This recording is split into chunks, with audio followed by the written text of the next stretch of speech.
Good evening, ladies and gentlemen, members and officers, and welcome to this Development Control Committee meeting on the, what is it, 23rd? 23rd of February.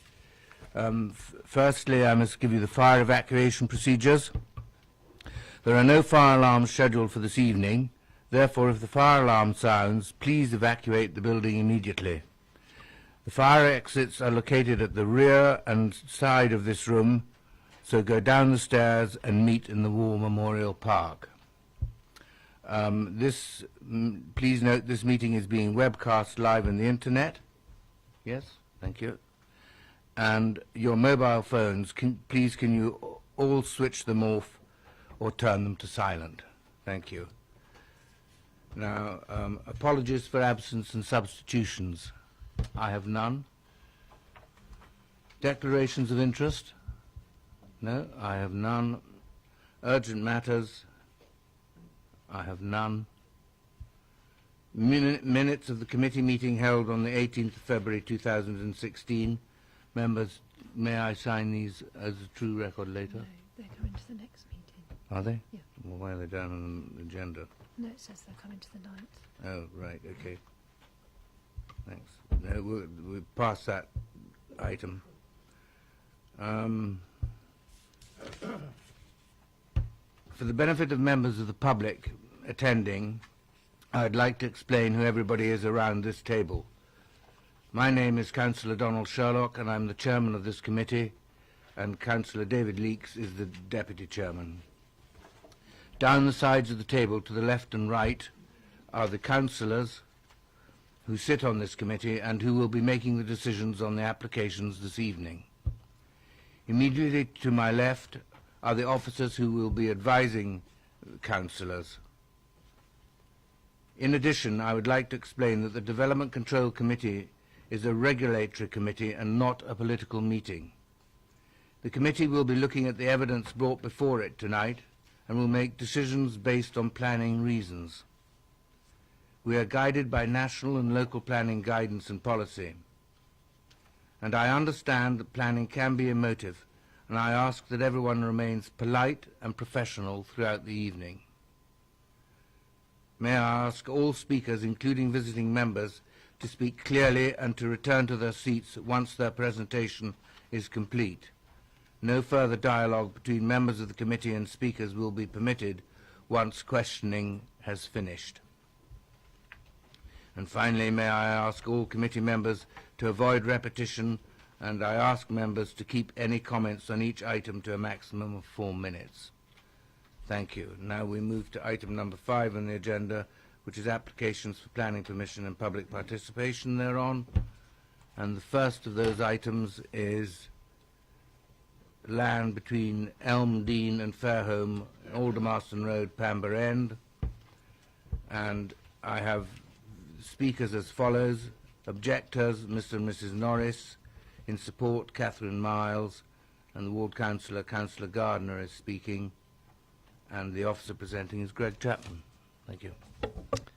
Thank you, Chairman. The application is an application for outline permission for the erection of up to 12 dwellings, together with the creation of a new vehicular and pedestrian access to the A340.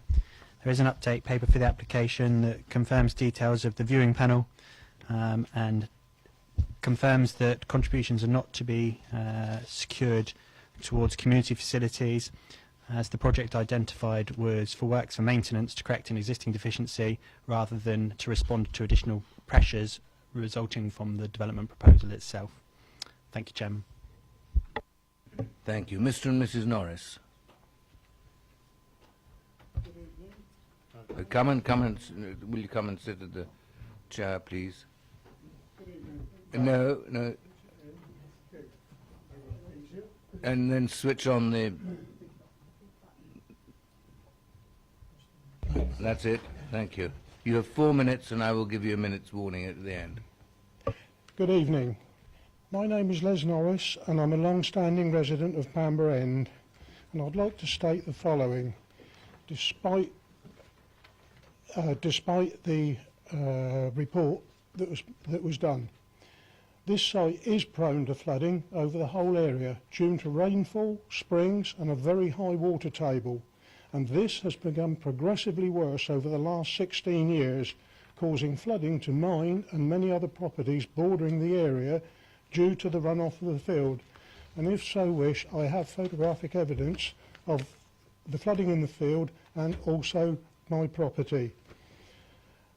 The second part of this is there is a surface water ditch and culvert adjacent to Fairholme, which provides some protection against severe flooding, the pipework outfalling by Brook Cottage by the Queen's College Arms. There appears to be no provision as to how this will be protected, maintained, and who will actually own it. Another consideration, has any consideration been given to the effect of the pylons and electricity cables running over the centre of the site, carrying in excess of 30,000 volts, and the associated problems that have arisen elsewhere in the country where properties have been built this close to that amount of voltage? And I have also reports relating to that. The A340 main road is exceptionally busy at all times of the day and night and has become a major problem for anyone who either lives by or travels on, without the dangers of additional housing from the proposed application. I note in the survey carried out that the accident rate was very low.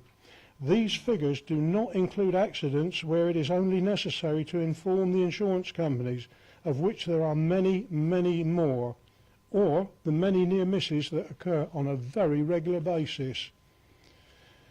It should be noted that the drainage via the pumping station adjacent to Brook Cottage, and this is the foul drainage, it cannot cope now without the addition of another 12 houses and regularly has to be pumped out by tanker. There is also a covenant on the field. Has this been fully investigated, as there are documents in existence stating that the land is covered by one? Has any consideration been given to the local residents of noise and disruption caused during the build process, should the application be granted? Finally, it is strongly felt that if this proposal is granted, it will lead to an avalanche of other applications, setting a precedent for the area, whereby others can say, if this one was allowed, why not ours? After all, Pamber End is only a very small hamlet and should be protected from large developments like this. I'd also like to make the committee aware of an email that was sent to every single member yesterday with regards to the recommendation and the report. 1 minute. Which shows some serious omissions and flaws. Thank you very much, gentlemen. I'd like you to think very hard before you make any recommendations. Thank you, Mr. Norris. Will you just wait there a while in case there's some questions from members? Thank you. And switch your... Sorry? Thank you. Members, any questions for Mr. Norris? Councillor Tucker. Can you remind us exactly where you live? I live in a house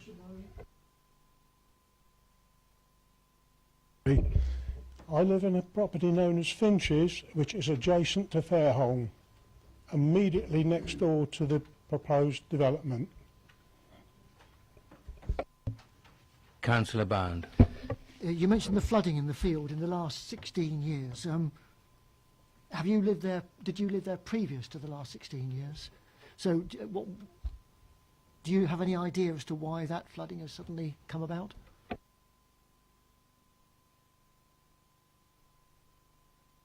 Sorry. Changes in the weather pattern is one, which we can do nothing about, but the land is cultivated. I can't answer why it happens, but I do know, and if the committee would allow, I would really like them to see the photographs. I know it's not allowed, but they really do make some interesting reading.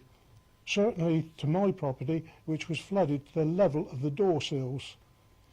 And this has got progressively worse in the last 16 years. Any more questions, members? No. Thank you very much, Mr. Norris.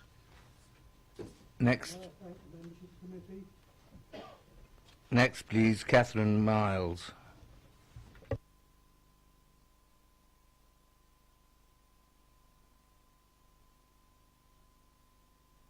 Miss Miles, you will have 4 minutes, and I'll give you a minute's notice at the end.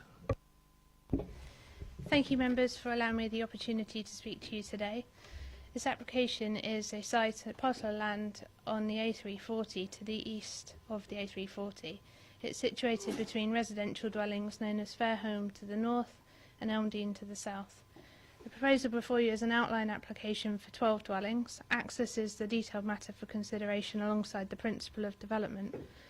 We consider this site represents a natural infill opportunity between existing built developments, and although the layout is a reserved matter, the development will follow the established pattern of development as you can see from the illustrative plans.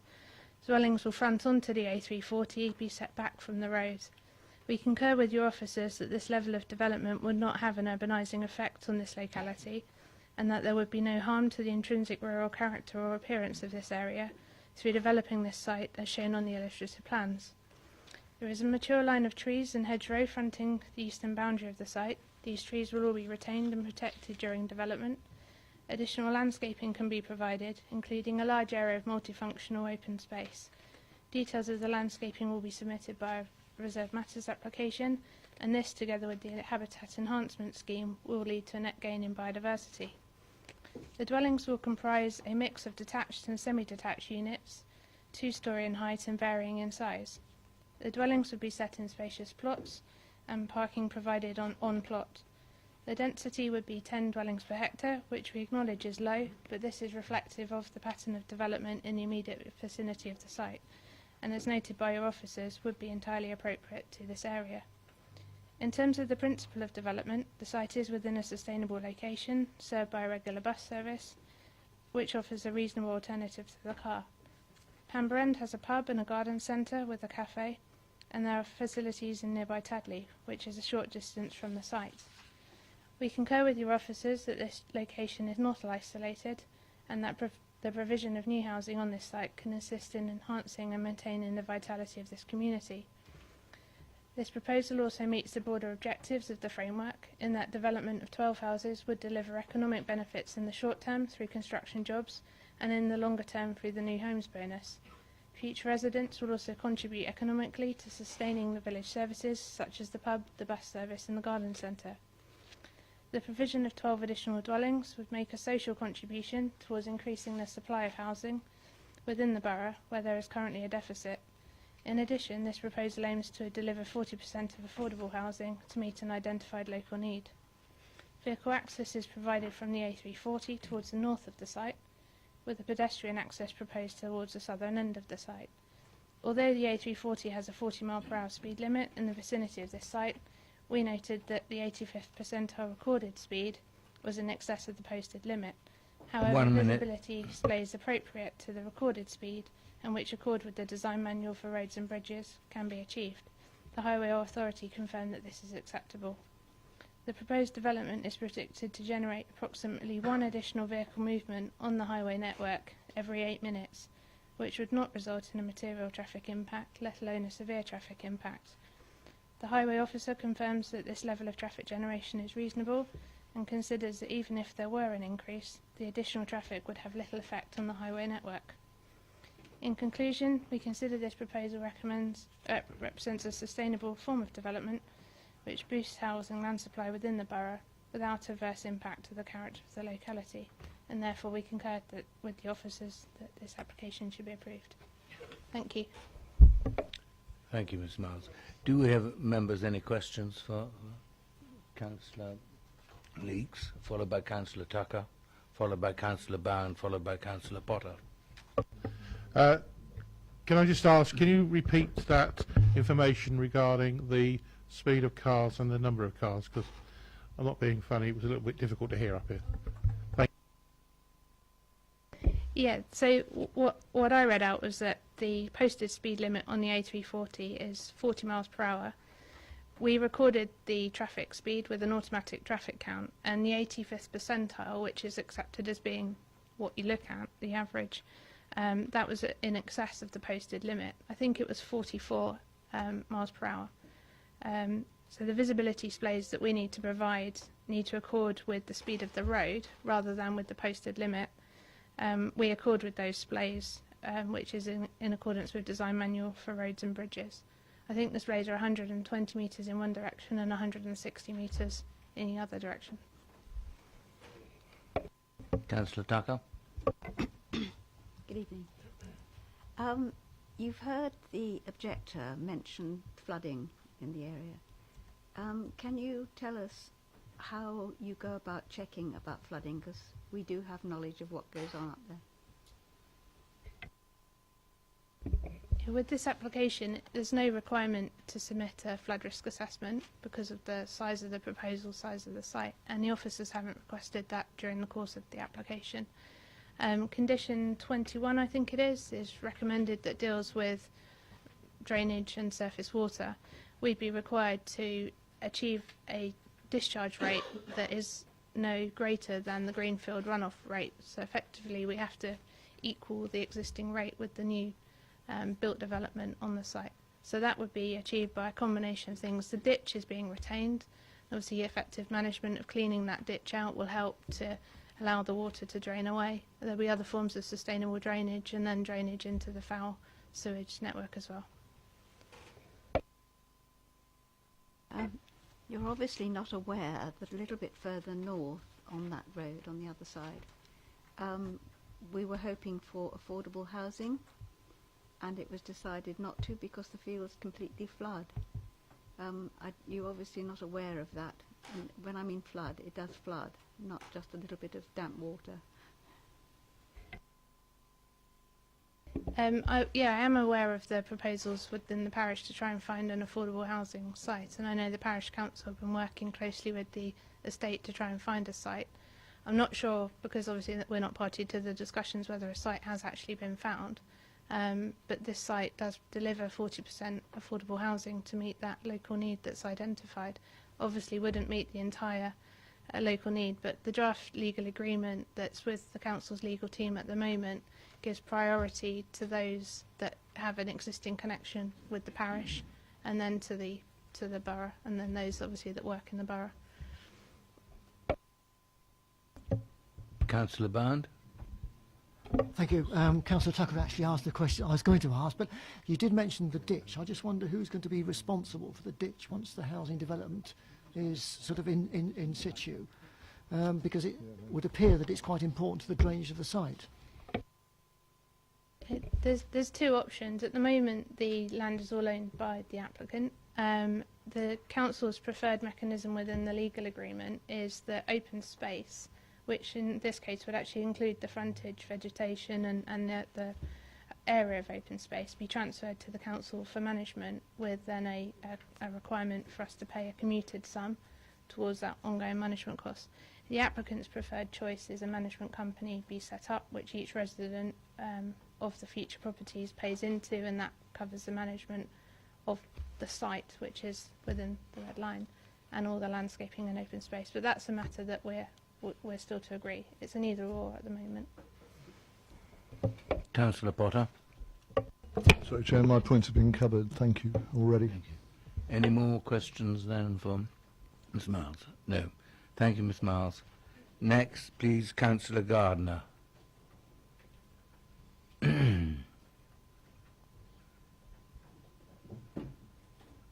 Councillor, you will have 4 minutes, and I'll give you a minute's notice at the end. Thank you, Mr Chairman, members.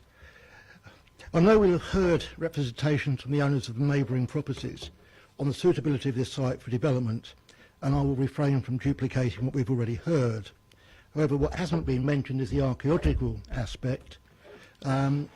Queen's College, Oxford, who have ownership of the Priory, are certainly of the opinion that the site would be in the grounds of the original Priory, and there may well be something underground which needs looking at prior to the development.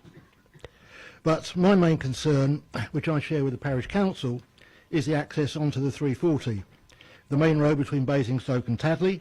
It's a route used as a shortcut for commercial traffic between Junction 6 on the M3 and through to Newbury. This is a very busy road throughout the day, especially at peak times. There is a 40-mile limit, but traffic invariably ignore that limit, and 50 plus is probably closer to the norm. I heard 44, but from personal experience I would say it's probably higher. Traffic islands are also frequently damaged by speeding motorists. The existing houses on either side of the proposed development currently have difficulty exiting their properties and are at risk when slowing down to enter from either direction. The site is opposite the Elm Park Garden Centre, with traffic entering and exiting throughout the day.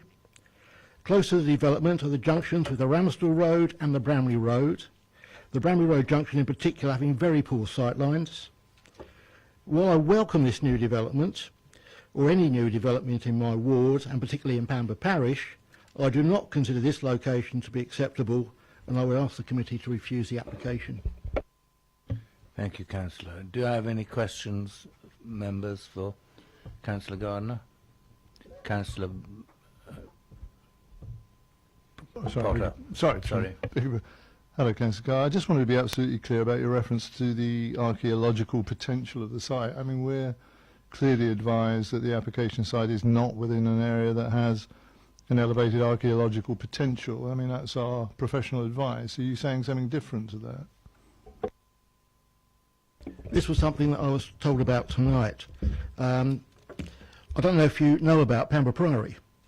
The grounds were quite extensive at one time, and gradually it has been restricted now to the old part of the old priory, which is still standing. But Queen's College, Oxford, is certainly of the opinion that there could be some remains there which could well be of interest. No, thank you. Any more questions? Thank you, Councillor Gardner. Right, members, questions to officers? Councillor Tomlin, followed by Councillor Westbrook. Thank you, Chair. I'd like to come back with some more because I've got more than one, but I'll do one at a time if I may. Firstly, I suppose opening the debate about the highways. We haven't got a highways oh, beg your pardon. Sorry. Your name's not Stephanie, is it? That's what, only. Sorry. Okay. Right. The question I've got is that we're hearing that we have a nominal 40-mile-an-hour limit here with cars clearly in excess of it, 80th percentile at 44 miles an hour. I notice we've got this pedestrian islands, refuge crossings. We're seeing that as part of this development. Now, what I'm unsure about is knowing that road, knowing the speed, knowing the speeding.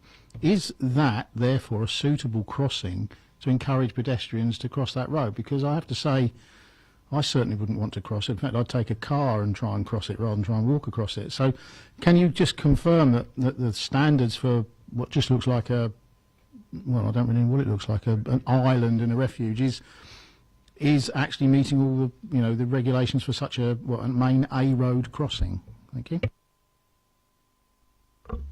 Thank you, Councillor.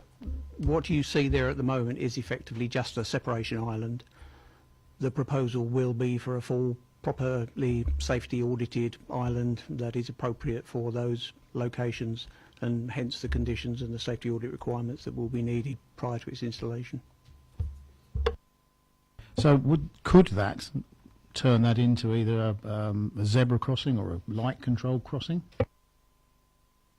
Not in that location with the frequency of pedestrians that are likely to be crossing there. It would be an uncontrolled crossing.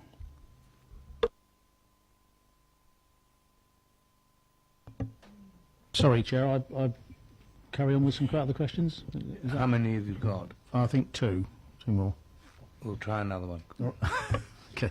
Right, we'll just move on then to the health assessment. I was just looking through the two things that we environment and health. It says no objection, subject conditions and noise informatives. I was trying to read some details there. It's just a question of we are on a main road and we know how sensitive some applications have been to the noise.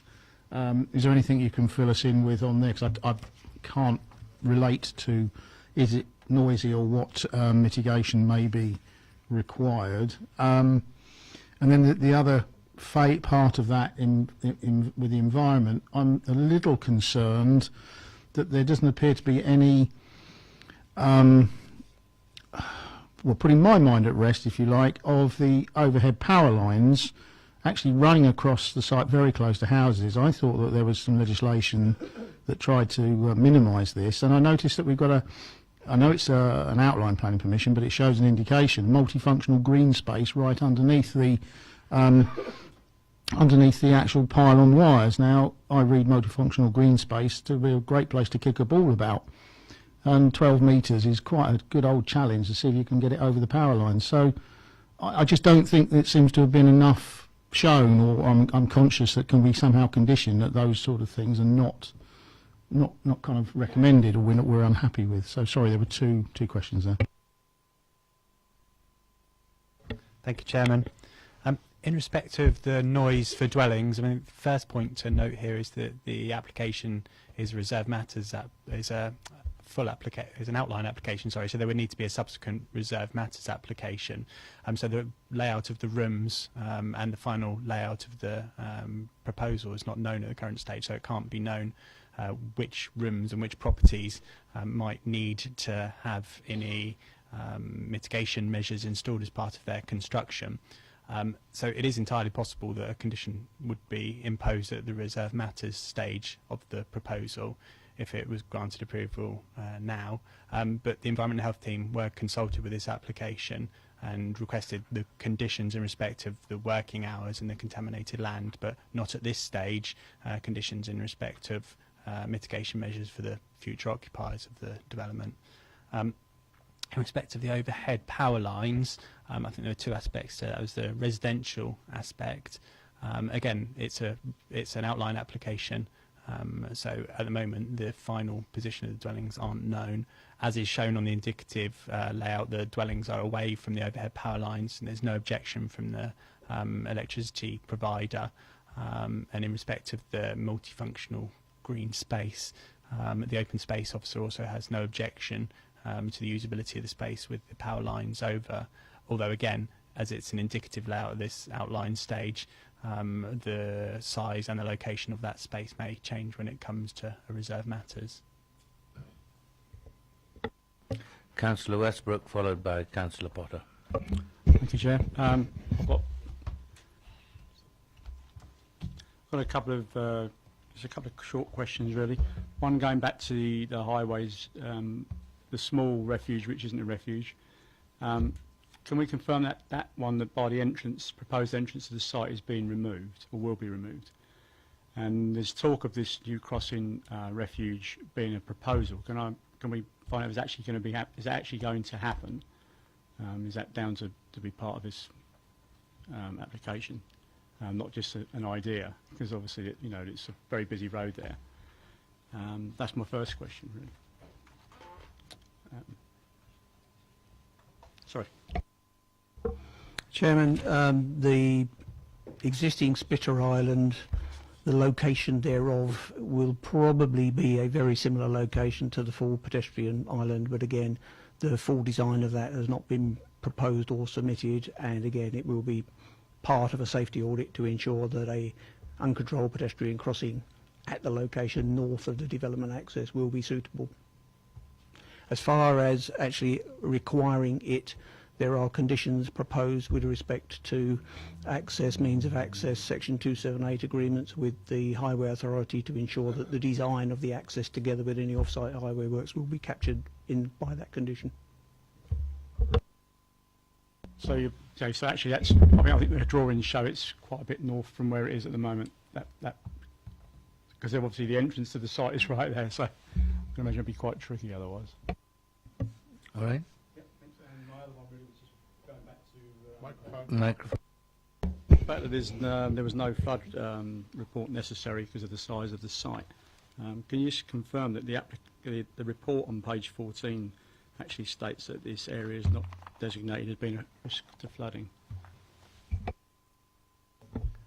Yeah, that is the case. The Environment Agency issue flood risk maps that shows areas split into three categories in respect of whether they're likely to flood or not, and this site is located in an area that's not at any elevated flood risk in terms of river or coastal flooding. In terms of groundwater flooding, that's individual related to the site. And I mean, here, again, the application is in outline, so the final position of the properties is not known. Not a significant proportion of the site would be developed, and those parts of the site that would be developed, there is a condition in respect of the drainage that could require permeable paving, permeable surfaces, and also soakaways as well, and details of that as part of the application. Councillor Potter. Thank you, Chairman. I know Ms Miles made reference to this really in terms of the discussions that are taking place for inclusion within the sort of draft legal agreement, but on the affordable housing provision, could I just get the officers' comments and advice about exactly what we're seeking to achieve there, really?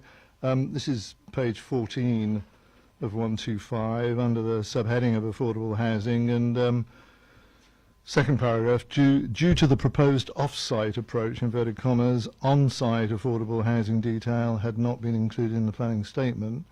However, as this is an outline planning application, it's recommended that an outline mix of affordable housing by number and percentage should be agreed.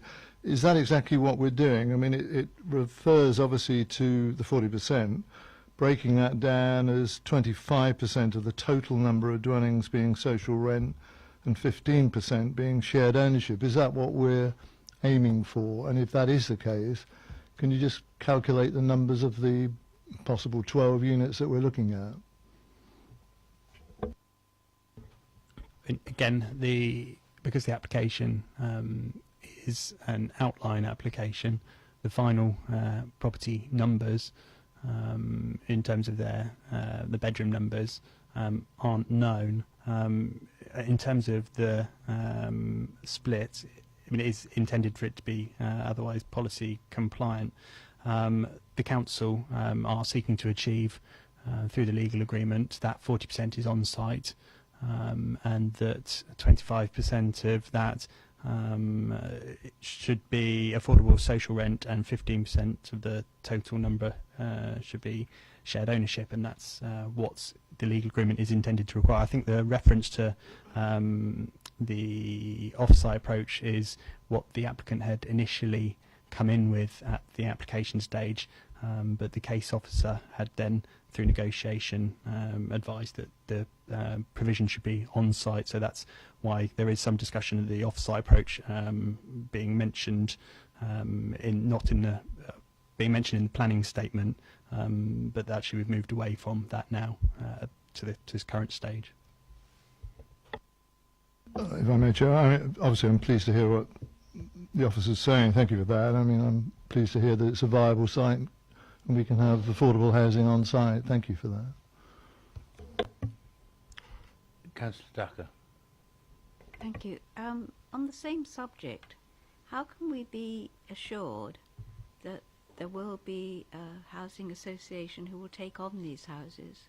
Because just last meeting we had a problem whereby they weren't no housing association was going to take on some, and therefore they had to find another way of finding people who cannot afford houses in other ways to take on these houses. But so how do these get checked before we start, having found we've had a problem before? Thank you for that. Yeah, very good question. In respect of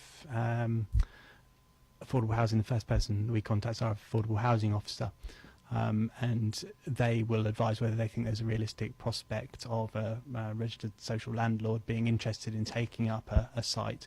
That's obviously their opinion at this stage, and when it comes to the developer looking for a registered social landlord, obviously we can't offer any guarantees, but what we can do, if it is suggested when it comes to the proposal that they can't find a registered social landlord to take on part of the site, is require that that's evidenced, and look at other alternatives, which I think is the situation that you had at the Brook House. So we can't offer any guarantees, but it's certainly the opinion of the affordable housing officer that it is very likely at this site that there will be somebody that will be interested in taking it up. Any more questions for officers, members? Then let us go into the debate. Does anybody want to lead it off? Councillor. As it's my area, Mr. Chairman, it's all right, no problem. I'd just like to say that I am exceedingly concerned about this proposal. I know we need more housing, and in theory you have a gap there and you could fill it with houses. But that road is absolutely awful. I'm concerned about the flooding. I'm also concerned about nobody knowing anything about the archaeology. And I have something that I came onto this council because of pylons, and I have what's known as pylonitis. So I'm not happy at all with houses being built in close proximity to a 33 kV pylon line. So that's just a start.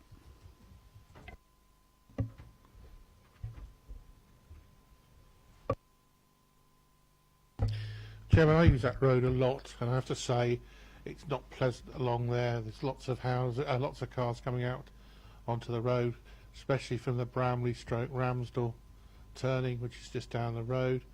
Some time ago, and I'm not quite 100% sure whether it's that refuge or the one further along, but there was talk that they couldn't put some pole in the centre of the road warning people that there was a refuge there because it was too near the pylon, and they were afraid of arcing between the top of the pole and the pylon. I'm not, as I say, that was some time ago, some years ago, and I asked about why I hadn't put a pole in the middle of the road to warn people about it, the refuge.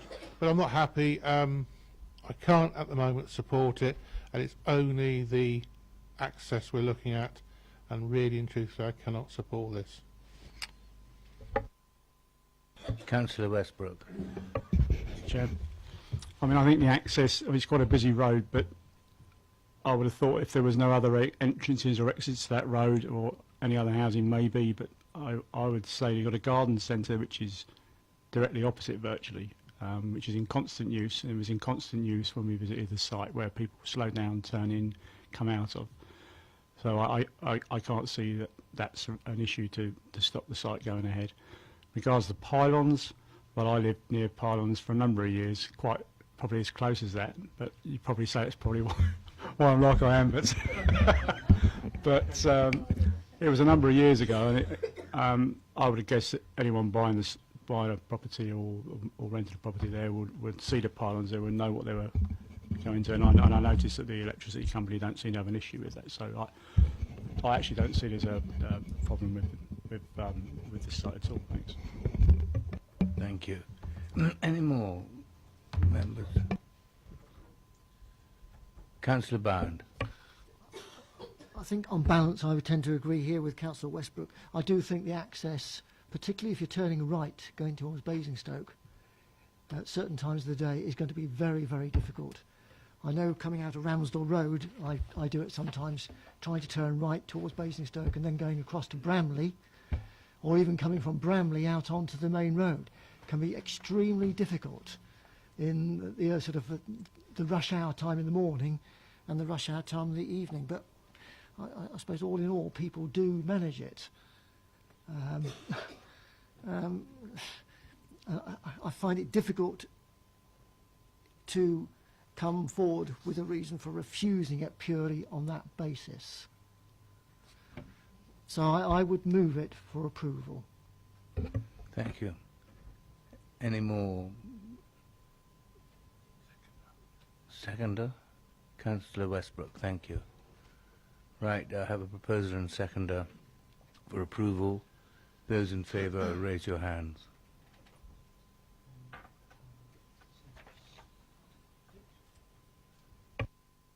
Those against? Any abstentions? In that case, the motion is carried. Thank you. Greg, will you wind it up? Thank you. Thank you, Chairman. That's just to confirm that the application for outline permission has been approved in accordance with the officer recommendation and the conditions contained therein, subject to the completion of the legal agreement. Thank you, Chairman. Thank you. Now we move to item number 2 on the agenda, which is 56 Waltham Road, Overton. And speaking, I have Councillor Tilbury, and it will be introduced by Sue Tarvett. Thank you. Thank you, Chair. This is a full application for the erection of one detached dwelling with integral double garage. There is no update, and the officer's recommendation is for approval. Councillor Tilbury.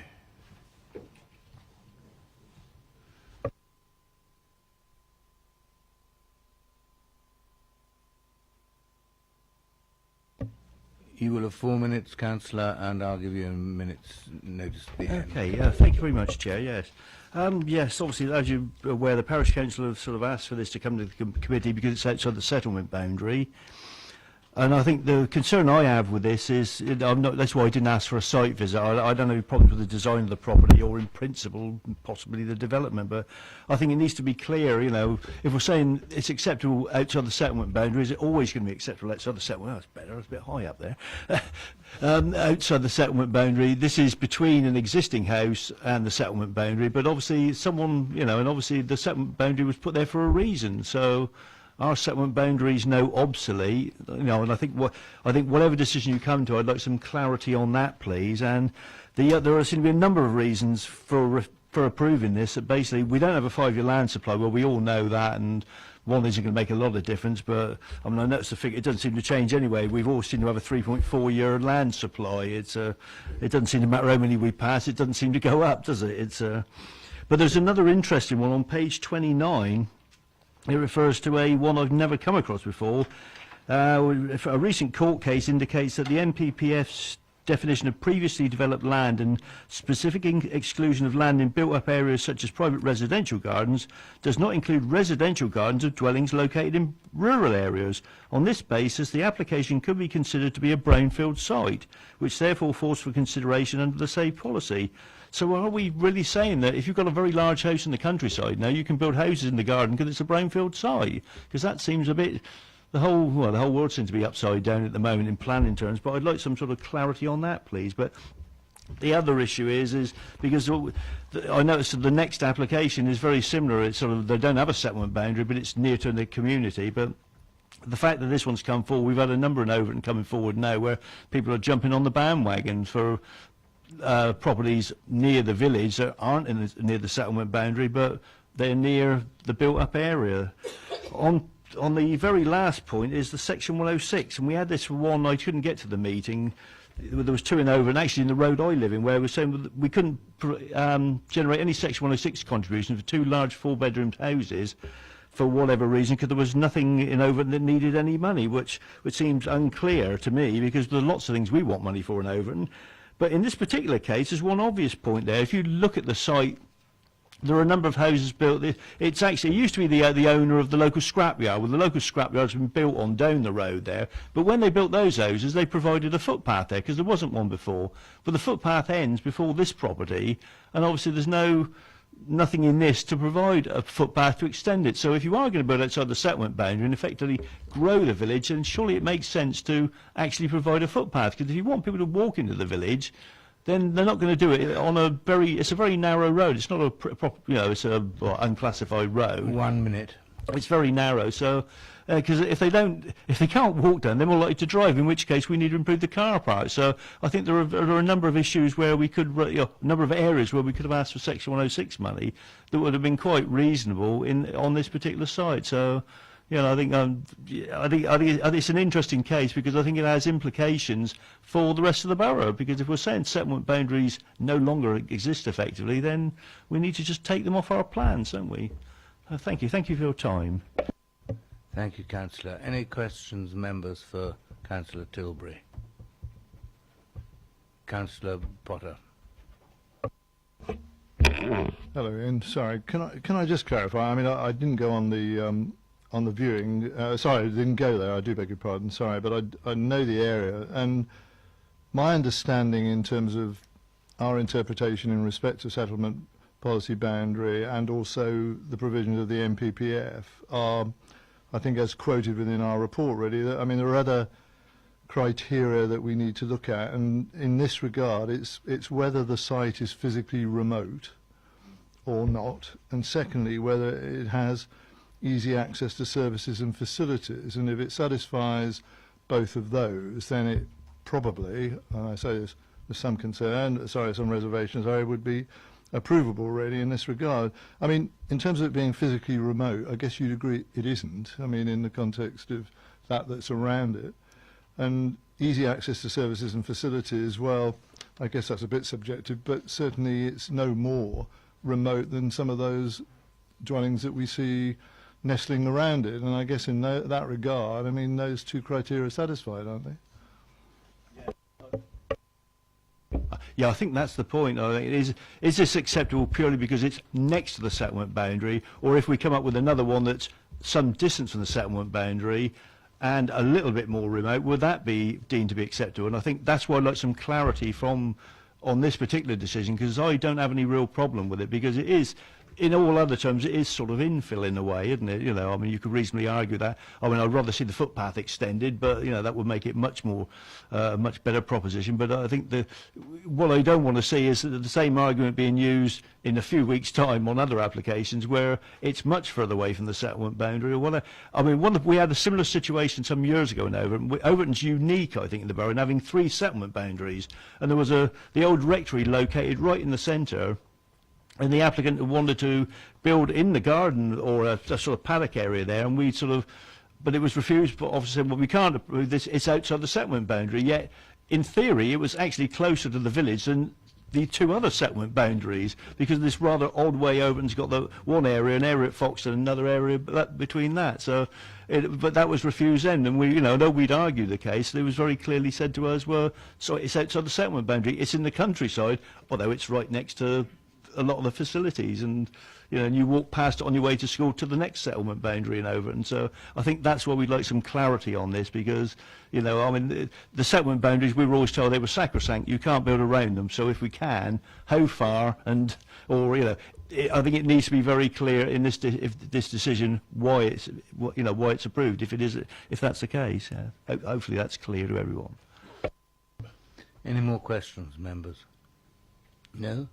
Well, thank you, Councillor. Let us move to debate questions to officers. Councillor Bound. Yes. Could this point about the being possible brownfield be clarified? Because I noticed it comes up in one of the other applications as well, page 50 of 125, in addition to page 29 of 125. I think this is just a recent decision that has come out, which has slightly put into question whether you would define it as brownfield or not. The way I think it was a High Court decision, basically they've said that in these instances you could consider it as brownfield site. So we have to refer to it in there. It's something that you have to be aware of, but then we will look at other criteria as well in terms of how we would assess the site. This one, for example, in terms of its sustainability, landscape impact, etc. So it's something, it's an appeal decision you have to be aware of, a High Court decision you need to be aware of, and it does tend to put into question the definitions that you've got in the MPPF, so it hasn't really helped the situation. But then it's something there you need to be aware of, but then we apply the other policies as well. Councillor Potter. I'm sorry if this is tautology really, but I mean, just to get the officer comment on this, and I'll probably apply these criteria later on in this meeting, by the way, but I mean, if it is the case that this site is, you know, we have to look at it whether it's physically remote, and secondly, whether it has easy access to services and facilities. If we're content with both of those criteria, we're entitled, I think, to support this application, aren't we? Is that right? That's correct. We now have to look at whether the site's is a sustainable form of development, and you look at that in terms of not only its location, how it relates to existing built form. So in this instance here, you've got housing to the west and to the east and west. basically on either side, so you wouldn't be able to say it's isolated in terms of built form. So that's one thing you would look at. In terms of sustainability, is it within easy access of facilities? So, for example, in this location here, whilst the footpath doesn't come up to the actual site, it's about 20 metres away, and then you're on footpaths, lit footpaths, all the way into Overton. You'll see in other reports later on the agenda, we take a different view to sites locations. They may fit in terms of the built form, but in terms of whether they're actually, you can actually get to facilities using either pedestrian, walk-in, or using bus facilities. Other sites, when you look at that, you'd have to say no, because they either don't have a bus service or there's no footpaths, the roads aren't lit. And there's appeal decisions that we're receiving at the moment where inspectors have gone along with that view, particularly rural country lanes where they're not lit. Inspectors are saying that's going to put people off walking along them, and therefore they're likely to use the car. In this instance, like I say, the footpath's about 20 metres away, and you just walk down there, and then you're on footpaths all the way into Overton, which are all lit. Any more questions?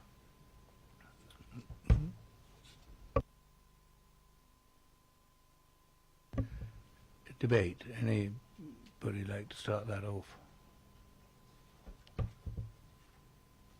Councillor Neate. I move the recommendation, Chairman. Right, I have a proposer and a seconder for approval. Those in favour, will you raise your hands?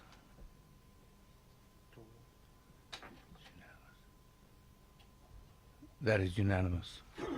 And, will you... Thank you, Chair. It's been agreed that the application for the full application for a dwelling is approved.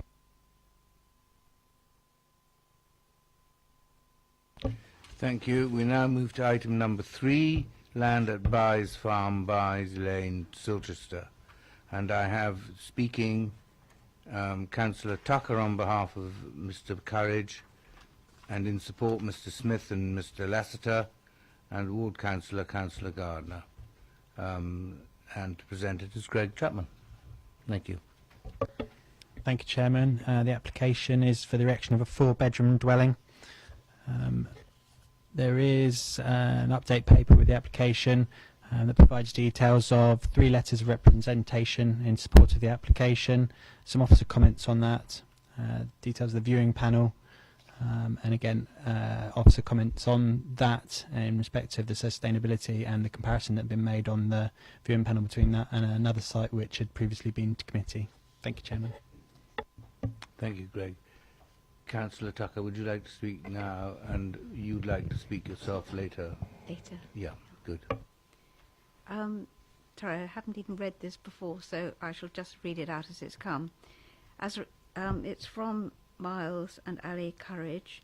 It says, as a result of my son being in and out of hospital over the weekend, I'm unable to attend the planning review today regarding the new house on Byes Lane. I would appreciate you relaying our major objections at the committee. Number 1, most importantly, the proposed house directly and very significantly overlooks our house and garden. This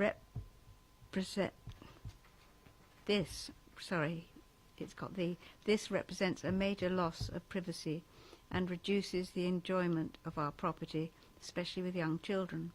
It directly looks into our children's bedrooms and bathroom.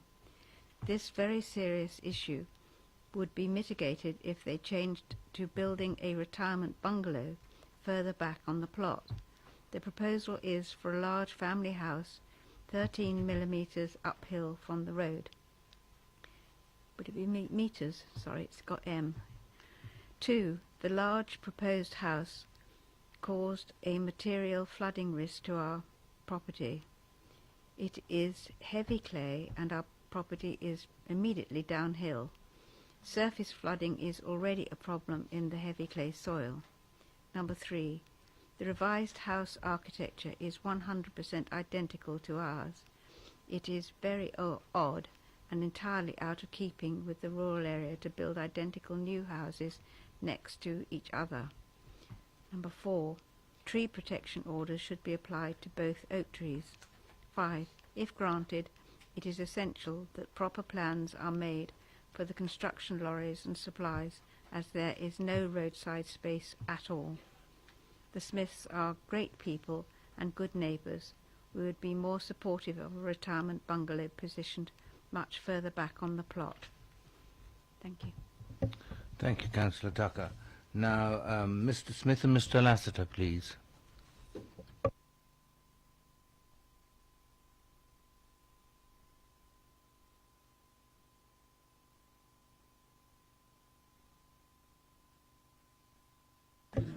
Good evening to both of you, and you have 4 minutes. I'll give you 1 minute's notice at the end. The 4 minutes is between you.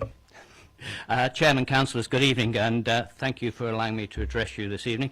My name is Roger Smith. I'm the applicant, and I've lived at Byes Farm now for over 30 years. As you'll be well aware, the planning officer has, despite there being only one objection, which was in itself, in fact, supportive, subject to the comments made by Marin there, is refused the application on a single issue of sustainability. Now, I can't pretend to have the depth of knowledge that you have on matters of legislation or policy. However, having watched a number of your deliberations on video and reviewed a number of other applications, it appears that this issue of sustainability is very much a subjective decision by the individual planning officer. In the planning officer's report, it appears that under the heading of sustainability, there are two issues to be addressed. One is the property physically remote, and secondly, whether there is easy access to services and facilities. With regard to issue one, the planning officer states in his opening statement of reasons for refusal that the proposal would create a new dwelling within the countryside in an unsustainable and isolated location. Further on in the document, however, he does state under the heading of isolated development and unsustainable location, and I quote, the application is not considered to be isolated in its physical context, as is located amongst a cluster of residential development. This would indicate that item 1 is not an issue, as it is not considered to be physically remote. With regard to issue 2, the planning officer states that in his opinion and interpretation, he considers that we're remote from shops, services and facilities, and that as such the application should be refused on those grounds. I would contest this option. The nearest request bus stop is some 300 metres away, taking a little over 3 minutes to walk, not as the officer suggests, 12 minutes. The number 14 bus service on this route is one that I suspect many residents of the borough would be delighted to have. It offers an hourly service in both directions 12 times a day, offering access to all of the facilities that may be required. And when our children were at home, this bus service was used by them for both social and educational purposes. As such, I consider this to be a subjective and ill-considered opinion. This application shares the same transport infrastructure and is a little more than half a mile away from the application for Wayside in Little London that came before you and was approved by the committee in January. With regard to the Wayside application, the planning officer concerned found that the same number 14 bus service provided a more than adequate service to facilitate, stating in his report that the property would benefit from easy access to local amenities by means other than the private car. The nearest mainline railway station is 7 minutes away on the number 14 bus service. It's a realistic 13-minute cycle ride into Bramley, and that both the adjacent villages, and I emphasise both the adjacent villages of Tadley and Bramley, contain convenience stores and a post office. And therefore walking, cycling and public transport are considered to be realistic options should the future occupants of any new development wish to travel by these means. He goes on to say, in light of the above, it would be difficult to demonstrate the application site is isolated either in a physical sense or in terms of inherent accessibility to service and facilities. 1 minute. Thank you. This, I believe, illustrates how this issue is very much open to subjective decision and application of the individual officer, and I would suggest that the opinion with regard to Wayside better reflects the reality of the situation. I would also point out that apart from being adjacent to the pub and a half mile further from the railway station, we are actually closer to all other facilities. With regard to the comments made today by the planning officer on the Wayside application, I would point out that whilst he comments that Silchester does not have a shop, neither does Little London, and that we are in fact closer to any shop than Wayside. With regard to the provision of bus shelters that he comments on, rural request bus stops do not have a bus shelter, a fact of living in the country. And I would point out that between Byes Lane and Taylor's Farm, where my daughter lives, there are actually 28 defined bus stops, and these are served by just 10 shelters. On the basis of that, I would ask you to approve the application on its individual merits and in accordance with the current policy, not in the context of any future policy matters. Thank you, and we'll obviously take any of your questions. Councillor Westbrook. Good evening, Captain Smith. Can you confirm on when you had the site visit, the exit from the site onto the narrow lane? I think you know what I'm going to say. Yes, I know what you're going to say. We noticed that there was quite a thick, I think it was laurel hedge, going right down to the roadside there. Can you confirm that that is going to be cut back to give you a clear sight line? Yes, that will be cut back. The laurel, as you say, is actually very thick area there, and it's quite possible to cut back the forward area of laurel there, leaving the laurel behind it, still screening the house that we're in now, and taking it back, in fact, to the original fence line which cuts down, which will hopefully then, and I'm sure you'll insist on this, confirms all the sight lines that will be required from that exit. Councillor Bound. On that same subject, but going the other way, there's a blooming great tree there, isn't there? So that does somewhat obstruct people going left. Is that right? Sorry, could you say that last comment again?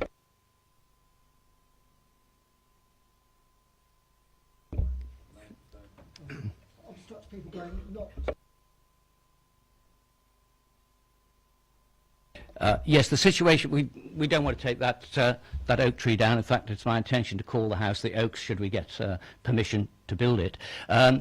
As you come down, if you remember from the site visit, behind the oak tree there are a number of laurels. You can see there on the plan there. Those again will be cut back, still leaving a line of laurels there, so that you can actually see as you come out behind the tree, and there are a couple of small woodland type rough trees just growing out of the ditch there, which would come out as well, which provide sight line behind that, in fact.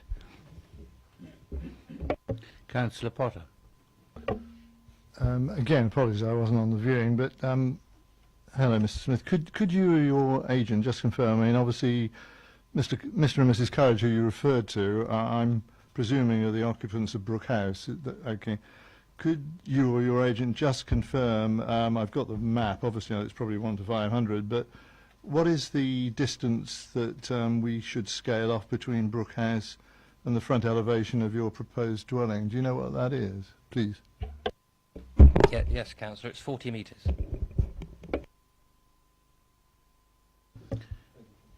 Any more questions for Mr. Smith or Mr. Lester? No? Right. Thank you both very much. Next, Councillor Gardner, please.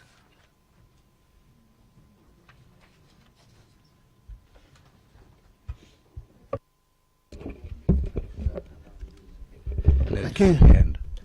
Having read the officer's report, I do take issue with that conclusion that the site is unsustainable and an isolated location. The officer admits that the location is not physically isolated and bases his argument on the lack of public transport. Byes Lane is located off the Little London Road. It has an hourly bus service which uses bus stops at the end of the lane on request. This is not unusual in these areas. It has been used in the past for school journeys and connects with Bramley Railway Station. Now, the officer says that residents would be unhappy to wait, yet currently they can and do. There is also access to Pamber Heath via the pass through Pamber Forest, which I'm well aware of because I have walked from Pamber Heath to the Plough in the past, and it's a very pleasant walk. In January, the committee approved a similar application for Wayside in Silchester Road, Little London. Same access to public transport. It would be inconsistent to refuse this application on sustainability grounds.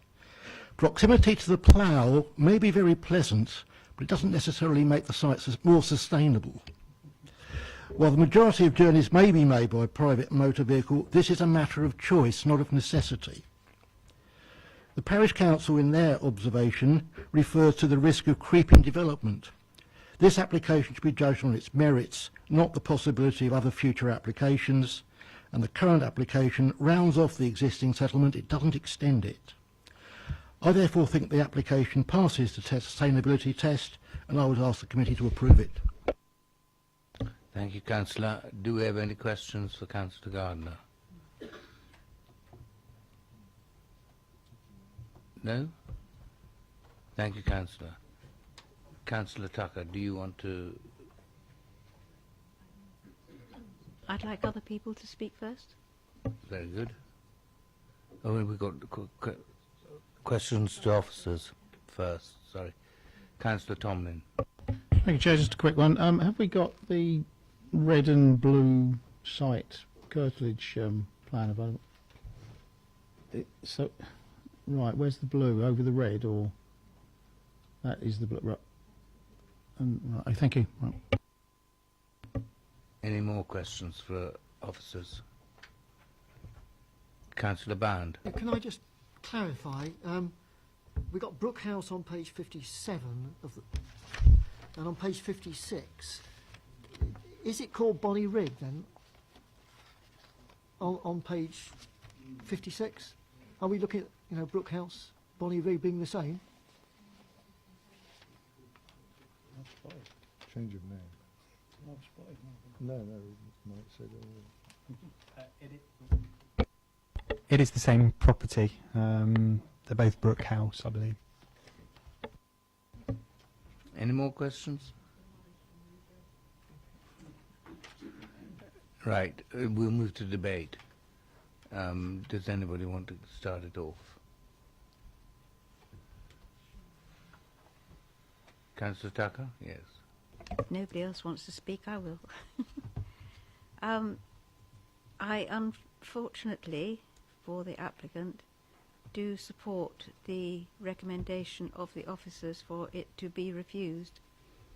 I do believe that it is unsustainable and an isolated location, and I certainly also support what was said by the, if I can find it, by the Silchester Parish Council about the council would prefer not to see extra building in what is classed as a garden, and that concerns about creeping development.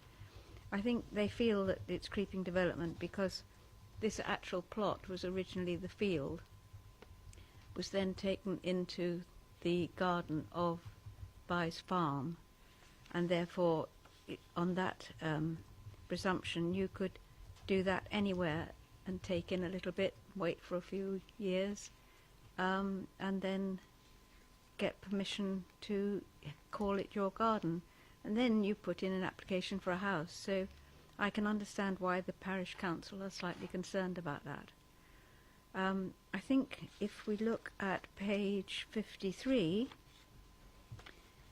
we have, I think it's 53, which starts at 52, talking about the appeal decision on 3 Church Brook, which seems to my mind to be very, very similar to this particular site, which appeal decision was against it, and I think if it went to appeal, this went to appeal, I think it would get the same result as Church Brook did.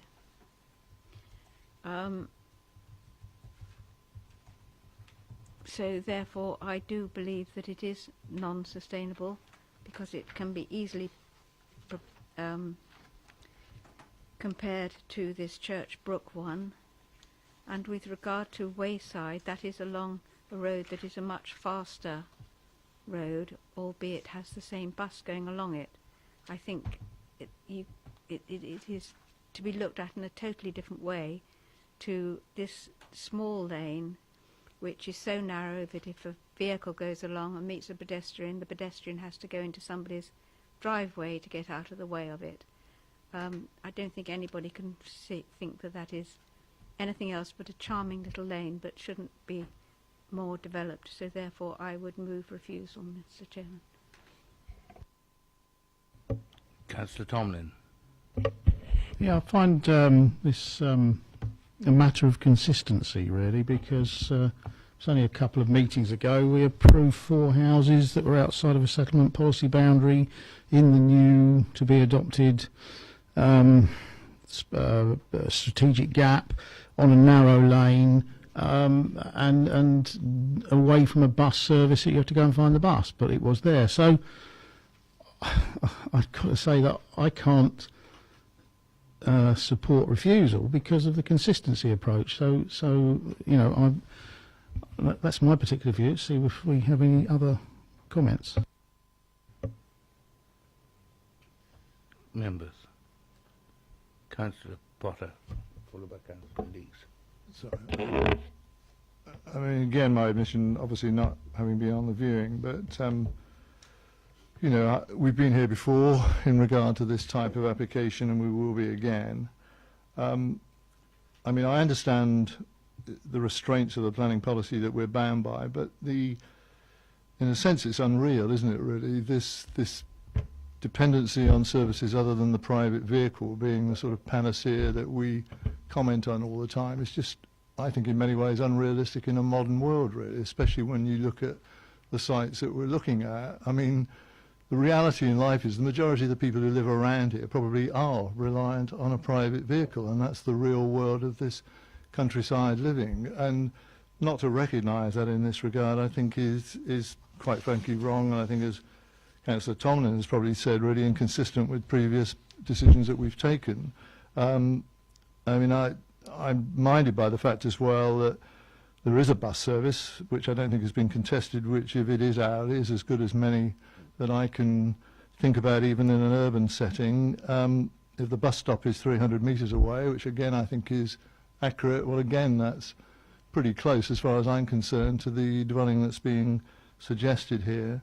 In regard to other access, you know, both walking, cycling, and any other form of transport, again, it is not impossible, it seems to me, for able-bodied people to make use of the facilities that are nearby in that regard. I think that, consistent with previous decisions we've made in this regard, and I think they would stand the test, I have to say, I think this application should be supported. Thank you. Councillor Lees. Chairman, I'm going to second Councillor Tucker's motion. Right, I have a proposer and a seconder for refusal, and unless anybody wants to have any more to say, no? Those in favour of refusal, raise your hands.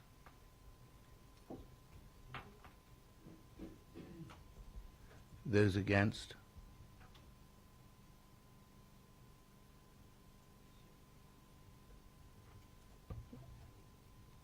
That vote was not.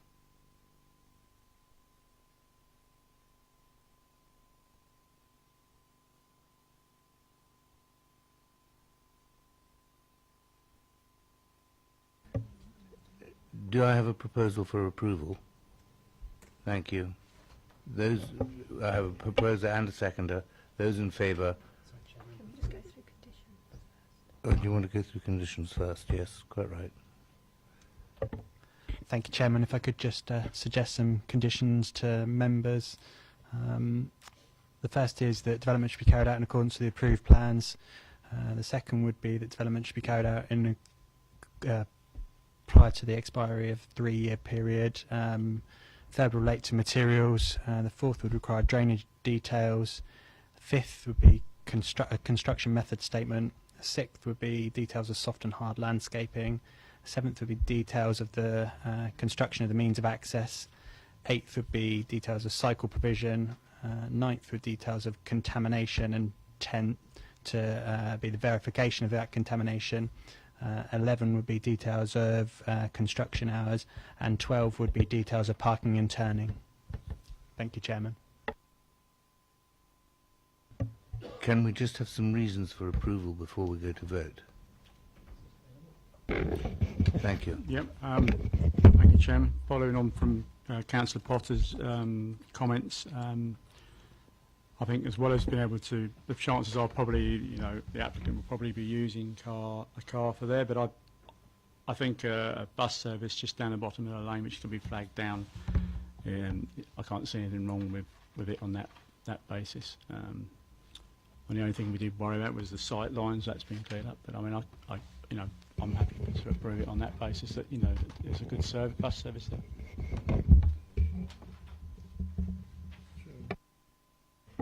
So really you're saying that the site's in a sustainable location? Yeah, so that's fine. Councillor Potter. Well, I was only going to say, sorry, Chair. I mean, obviously, I think if we make reference to the NPPF in this regard where it applies, and I think, as you've just said, sorry, as our officer has just indicated, we can say, I think, my view anyway, that it isn't physically remote, and it does have, well, easy access, I suppose is overstating, but certainly access to services and facilities, and on that basis is sustainable. So I think that's the reasons why we'd support the application, Chair.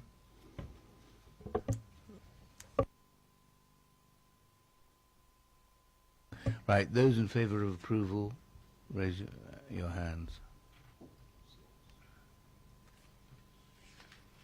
Those against? The motion is carried, and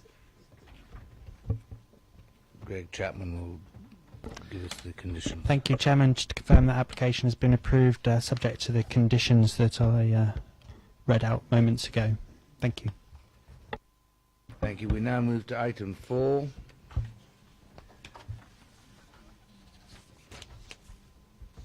Which is Overbourne House, Red Lane, Binley. And in speaking, I have Mrs. Barry and Ian Lassiter in support, and Councillor Faulkner. And it will be introduced by Stephanie Humphreys. Hello.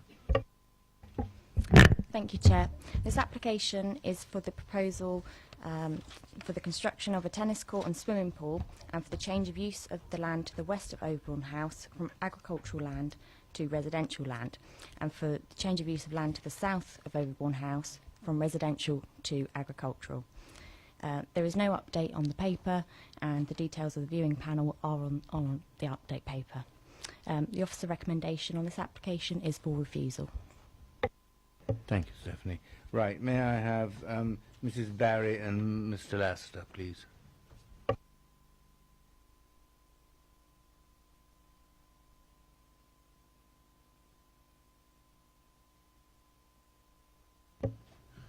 Thank you. You have between you 4 minutes, and I'll give you a minute's notice towards the end. Thank you. Thank you for the time on Friday and for allowing us to speak this evening. And I thank the officers for putting up the correct red line plan. The wrong one was in the order paper earlier. As confirmed in the written report, planning permission for the tennis court and pool has been granted, and my clients simply wish to consolidate the development to the side of the house, creating a rectangular plot rather than as approved in a long thin plot sticking out into the field and running alongside the public footpath. We consider this represents a significant benefit to users of the footpath, with no adverse impacts on the immediate area or the wider AONB. Neither I nor Taylor Tripp Landscape Architects, who were appointed to design the garden, can understand the landscape officer's objection to this application, which those who visited on Friday will have seen does not conflict with the field pattern in the area. The immediately adjoining land is subdivided into equestrian paddocks, whilst the field pattern to the south is on an east-west axis. So it is odd that your officer should suggest that the existing long, thin garden of Overbourne on the north-south axis accords with local landscape character, yet a rectangular plot would not. The officer also says there would be little screening from Red Lane, but that is because the hedge, approved under an earlier application, is yet to mature. We are proposing extensive further landscaping that will totally screen the development from the lane. To conclude, I fully concur with the comments of Councillors Isaac and Faulkner, as given in your committee report, and ask you to approve this application. Thank you. Thank you. Members, any questions for Mr. Lester or Mrs. Barry? No? Okay, thank you both very much indeed. Councillor Faulkner.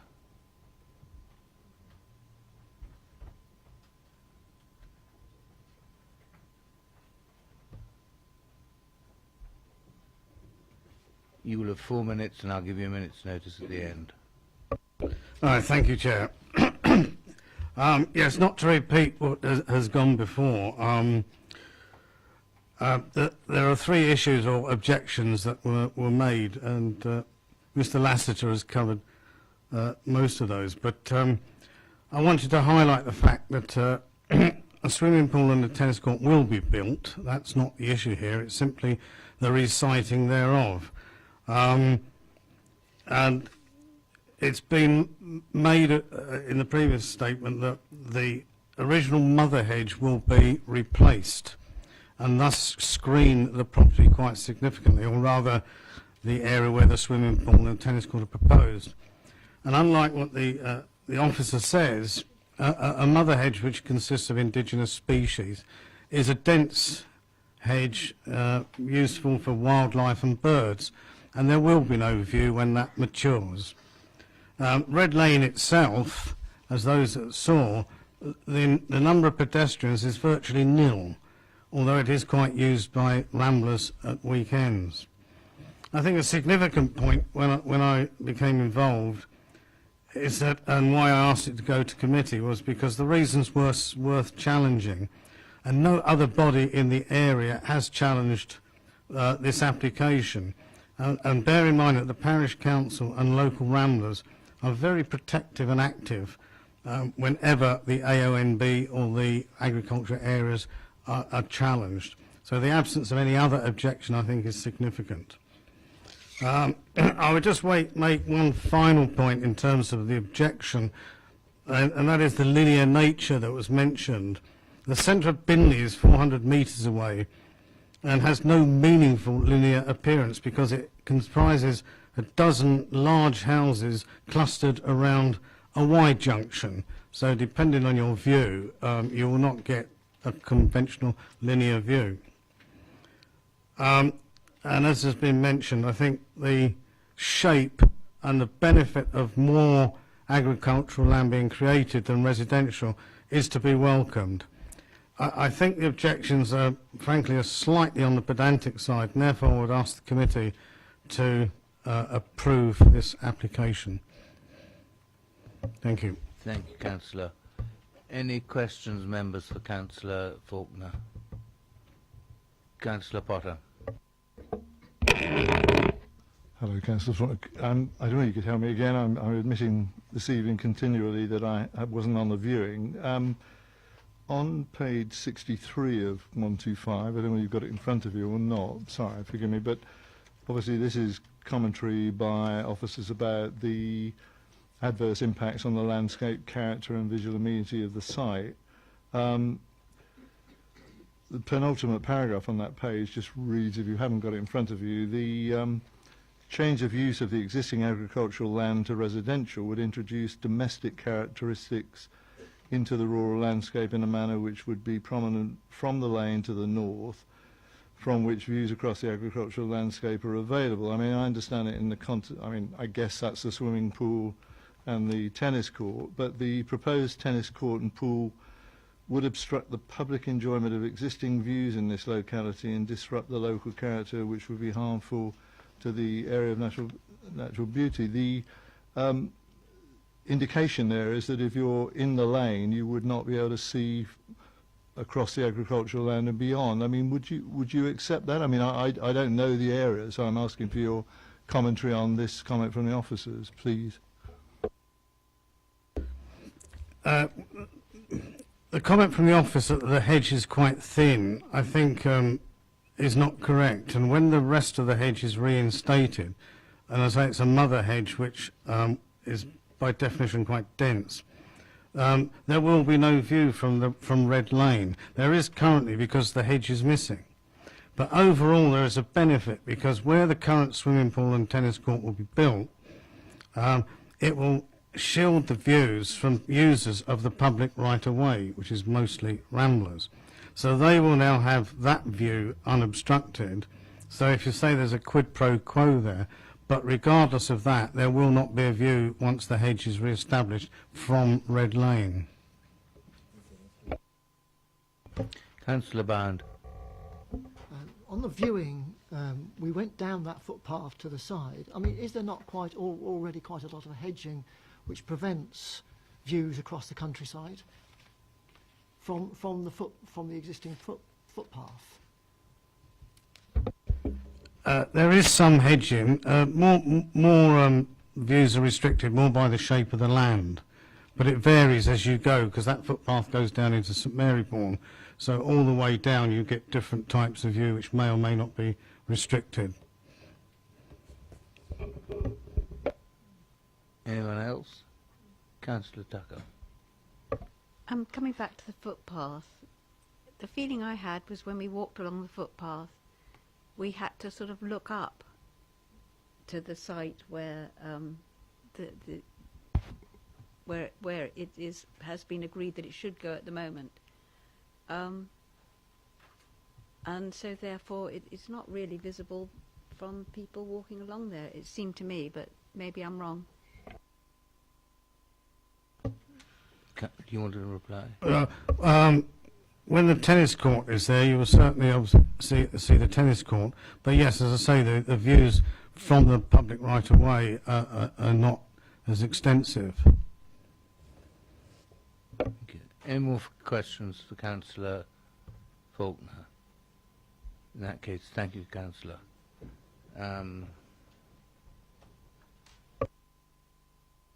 Right, now we move to questions to officers. Councillor Westbrook. Thank you, Chair. I probably should have asked Mr. Lassiter this, but I noticed on this drawing, which is the two-dimensional, I think it's on the proposed drawing, looks like is it a pool house or pump house in the front of the swimming pool area, quite close to the front. Can you tell me what relation that is, relationship, the height between that and the garage, which is virtually on the road? Sorry. Yeah. Thank you. The proposed outbuilding that you see in front of the pool is not part of this application, but it is shown on the plans. But it does have an annotation saying not forming part of this application, so that's possibly something intended for the future, but there's no elevation plans of that because it doesn't form part of this land use application. Councillor Bound. Was there any indicative positioning for the swimming pool and the tennis court on the piece of land that they've got permission for?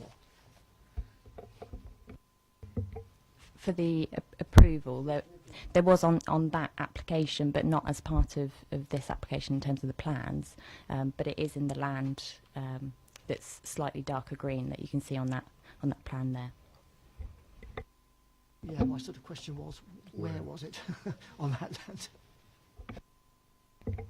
It's not shown on these plans, unfortunately. No.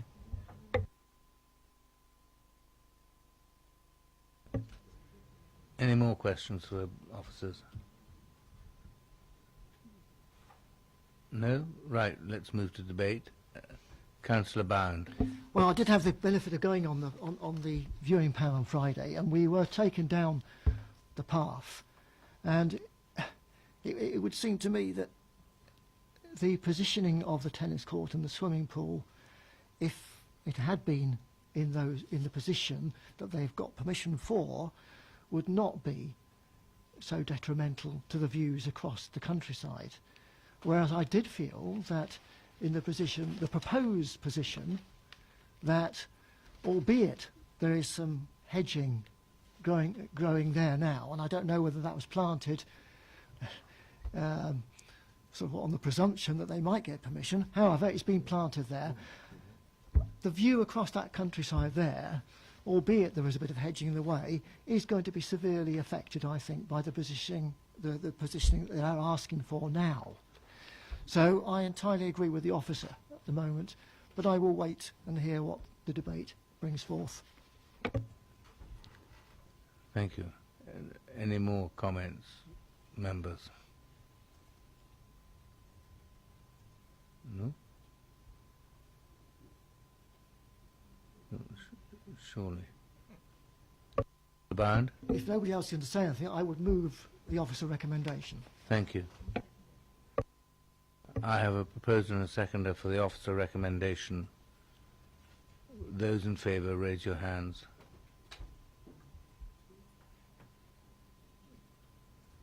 Those against?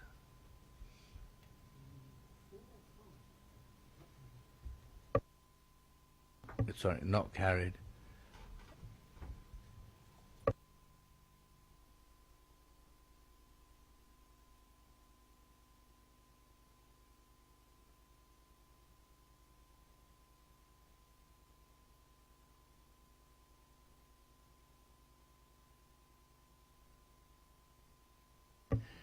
Can I have proposer and seconder for approval? Thank you. Now, can we have reasons for approval? Councillor Potter. I mean, again, I'm apologies. Obviously, I'm not as skilled at this in terms of those that have been to the site, but I mean, I can judge it on what I've read and what I've heard.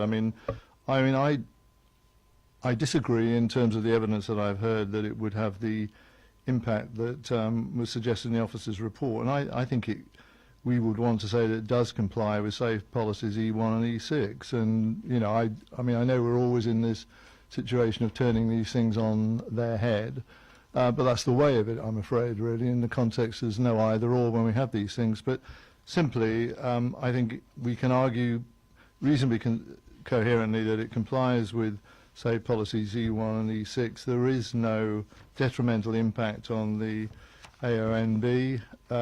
The reasons which are advanced in respect of the diminution of views, etc., I don't think can be sustained by argument. And on that basis, the sort of quid pro quo that I think Councillor Faulkner was relating to is a coherent argument, really, in terms of one piece of land being swapped for another. And on that basis, I think it, in my view, would enhance the prospects of the general public being able to appreciate the views rather than reducing them. End of story, really, I think.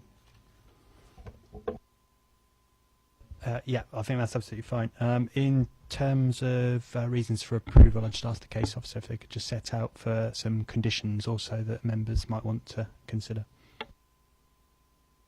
So some suggested conditions would be in accordance with the plan submitted for the application within the time period of 3 years. The Environmental Health Officer has recommended that a contaminated land assessment be conducted because the site is sensitive to the presence of contamination, and that a subsequent condition for verification of any contamination that's found.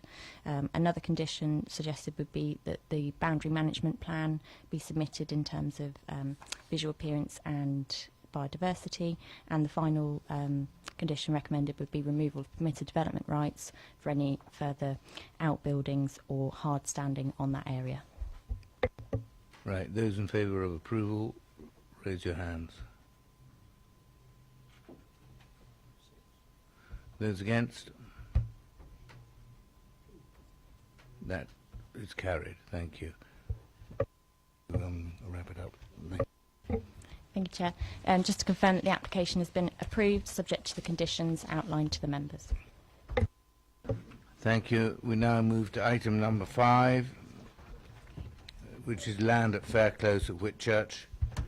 And to speak for this one, I have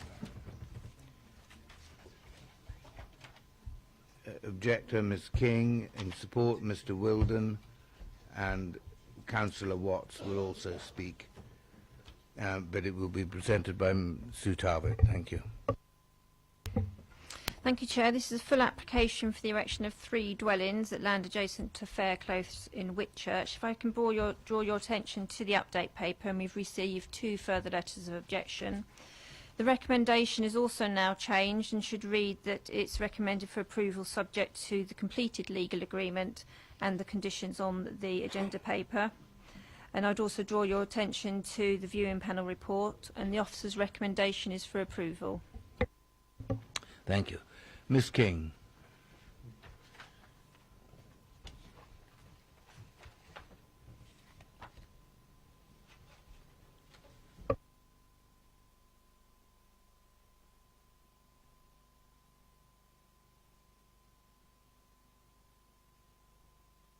Be in business. Okay, thank you.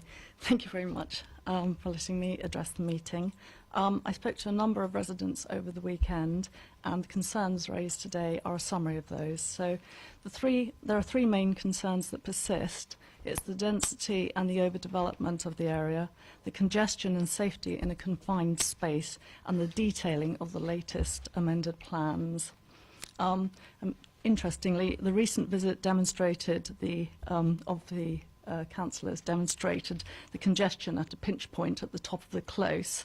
The minivan parked where typically delivery van service contractors frequently stop, obstructing the top end of the close when parking temporarily. This obstructs the entry point for the 3 existing drives. There's going to be a further one now with this development, a 4th drive, and it blocks the key turning point for cars in this close. And at that particular time when you visited, when there wasn't very many cars parked in the close. Why he parked there, I don't know, but a resident couldn't leave the garage area at that time. But to go on, safety is a concern. Fair Close is a shared surface with cars turning and reversing. Parked cars and pedestrians are all in a confined space. It's also the main route between the town centre and a nursery with many young children using the space. So additional car movements can only add to the risk of accidents in the close. The entry and exit of Fair Close to Church Street is also a risk point, as sightlines are restricted, so an increase in traffic can only increase the risk of accidents there. Although none have happened to date, there are frequent near misses. When there is a shortage of parking, such as in the evenings, early mornings and at the weekends, cars are forced to park in inappropriate spaces, which have in the past caused access issues for emergency services such as ambulances. Overdevelopment. The general feeling is that there's still overdevelopment of the site by trying to squeeze 3 properties into a confined space. The amended plans partly address this by reducing the amount of parking on the site, but it would have been better to achieve a more comfortable balance of housing and parking, reducing the housing footprint as well, which in turn would reduce the potential traffic. Parking, which is an issue, although the minimum requirement for parking is provided on the new site, 2 places per dwelling, there is not much extra parking for visitors and delivery or cars of teenage children when they grow up. Any overspill from them puts additional pressure on the already overburdened parking provision in Fair Close, where currently there are 10 to 11 spaces serving approximately 10 houses. Therefore, if this development goes ahead, please may we request that parking permits, 1 per house, are issued to houses in Fair Close so that parking provision is equitable for all residents. The garden area, as shown on the plan, there's concern that there's no provision for its ongoing care and maintenance. 1 minute to go. The worry is that it could become unsightly and unkempt. The landscaping scheme is not thought to be great, particularly the planting of the yew trees in small areas. They become very large when full grown. They're very dense and dark and will exclude light to the south-facing facade of the new properties. More appropriate indigenous trees should be implanted in suitable locations that would allow them to mature and reach full height so that they recreate a green backdrop to Fair Close. A revised scheme should be approved by your landscape advisors. The building design of the latest amended plan is thought to be weak and bland. Although the previous scheme was too fussy and contrived, it seems to have gone to the other extreme and lacks distinctiveness. The proportions and materials of the dwellings is good in that it reflects the Victorian terrace adjacent to it, but they lack any observable detailing. There are no sills, window arches, plinths. All visual items that give interest to building elevations. Will you bring it to a close now, please? Yeah, sure, sorry. Basically, the actual update to the plan is not very attractive and is generally not liked. So ideally, one less house would be a better relationship, and those who I've spoken to do not object to the principle of the development of the site, but it's a matter of balancing safety, the character of the conservation area, and the amenity of existing residents. In summary, we object to the proposal in its current form. Thank you. Any questions, members, please, for Ms. King? No? Right, thank you very much, Ms. King. Mr. Wilden, or is it Wilden?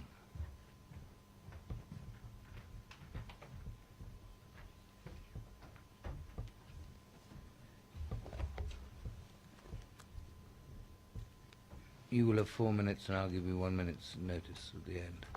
Thank you. Chairman, members, my name is Dan Wilden from Pure Town Planning. I'm speaking in support of the application on behalf of the applicant, Landmark Estates. This application provides a great opportunity to provide new, small family dwellings within the settlement boundary for Whitchurch, and indeed close to the heart of the town. My client is delighted that after a long process of working together, that your officers are now all fully content with the proposal and recommend this application be granted. We'd like to thank your officers for their positive and proactive attitude throughout the process. The application site has been neglected for a number of years and is covered in poor quality trees, brambles and bindweed. Prior to submitting the planning application, an application was made to have all the trees on the site removed, and your authority gave permission for this, which remains in place today. So we're not here to debate the presence or otherwise of trees. Prior to submitting the application, the applicant sent detailed plans to the neighbouring residents for their comments and consideration. The response was limited, with only 4 parties making contact, but my clients have worked as best they can with those who did engage, including redrawing unit number 3 on the right hand side there to address the concerns of the neighbouring couple at number 8, the bungalow to that side, who are now happy with the proposal. Also number 6, Fair Close Terrace on the other side, have written in with supporting remarks, and we're pleased that some other local residents have also written in to support the proposal. Following discussions with your planning officer and conservation officer, the initial proposal was revised to make the parking area more compact and to allow the creation of a good-sized green space in front of Fair Close Terrace to provide space for some decent planting. This will provide an attractive setting to the terrace and ensure that the end of Fair Close retains a green backdrop. New trees will be planted in line with your officer's recommendation, and they did suggest the yew trees at the front and the fruit trees to the rear. Obviously, we'd be happy to discuss which trees would suit your landscape officers best. In addition to the landscape improvements, we've evolved the design of the proposed terrace, including following extensive consultation with planning and conservation. The size has been reduced, each house some 300-400 square feet smaller, and the roof height and the dwelling depth has been reduced, so it now mirrors the existing Fair Close Terrace. In addition, a simpler appearance has been adopted, resulting in a more modest scheme which better complements the existing terrace.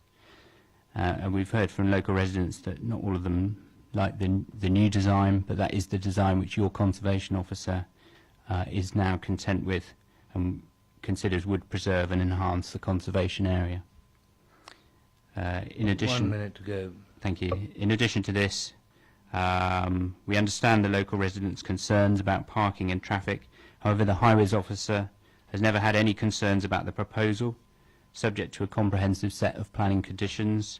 This includes full construction method statement to ensure highway safety and protect the amenities of the local residents during the build process. The development fully meets the required parking standards within its own boundaries, so it will cater for its own parking needs. The Town Council have been supportive of the development from the start, notwithstanding some recent comments on how Section 106 monies are to be spent, which is something outside the control of my development. In conclusion, this is a high-quality, sensitive scheme befitting of this conservation area location. My clients have gone to considerable lengths to work with your officers to create such a good quality, well-considered scheme which makes efficient use of urban land in a very accessible location. Thank you very much for your time. Thank you. Members, any questions for Mr. Wilden? No? Right, thank you very much, Mr. Thank Wilden. you. Councillor Watts.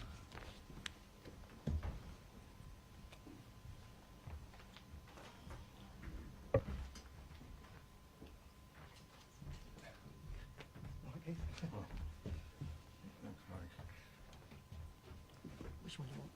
It doesn't matter, this one, does it? My apologies, Chairman.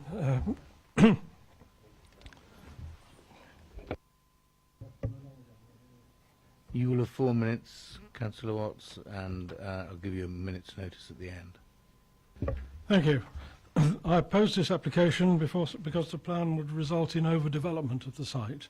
When the viewing panel visited, they were unable to gain access to the site, but I hope they saw well enough to see that 3 dwellings are too many. As well as the cramped nature of the proposed cottages, many of the objections with regard to the setting of the conservation area and potential overlooking of neighbouring houses and the surgery are results of an attempt to fit so much accommodation on the site.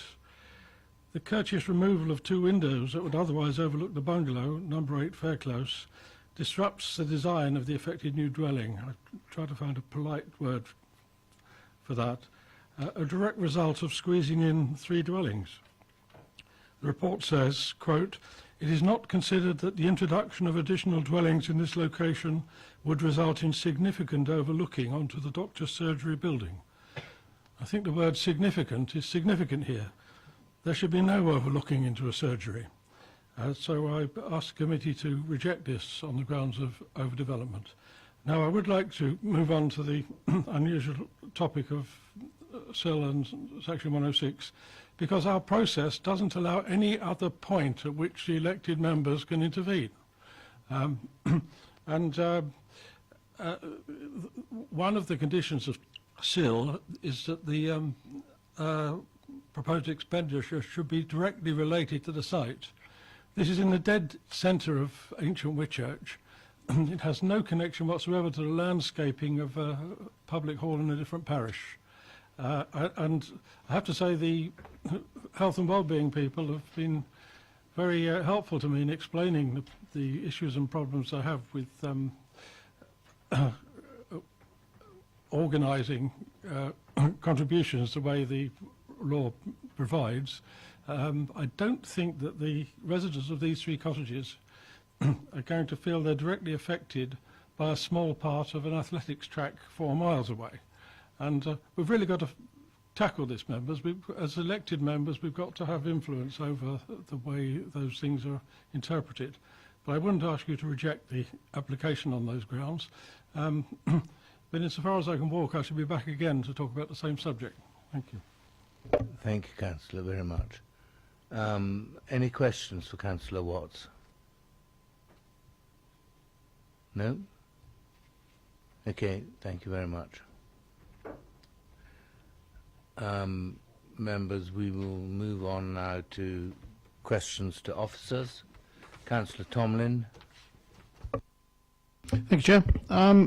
Yeah, could you just clarify, please, what colour the buildings are now proposed to be and what they're made of? I'm rather confused with before, after and different applications.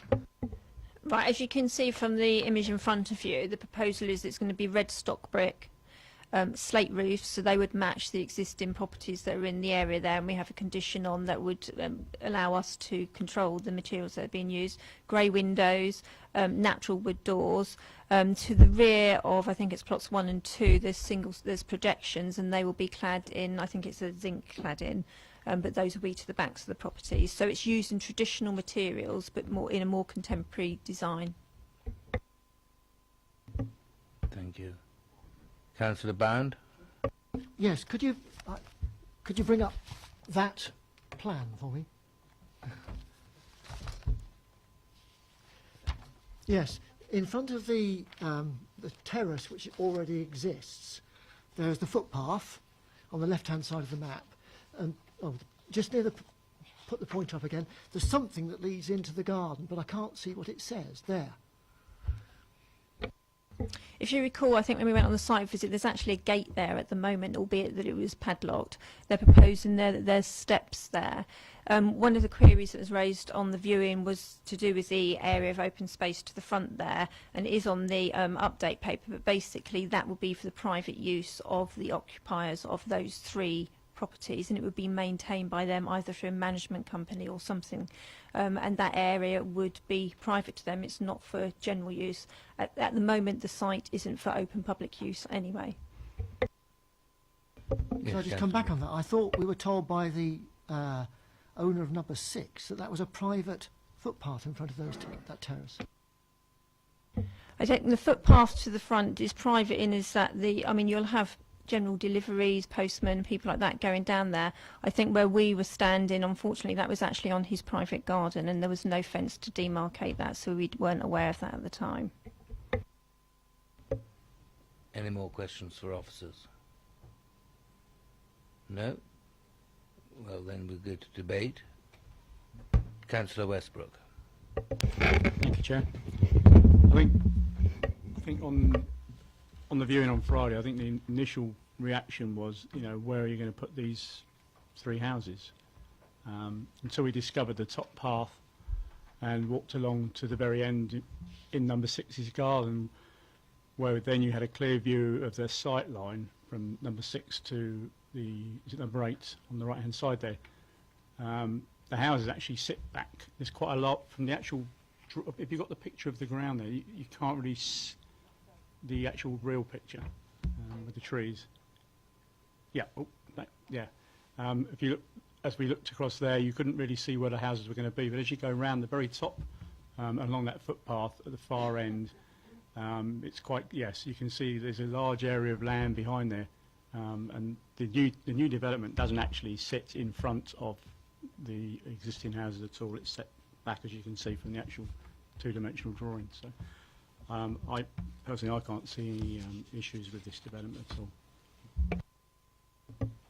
Thank you. Any other comments, members? Do you want to... Chairman, I'm happy to move the recommendation. Councillor, thank you.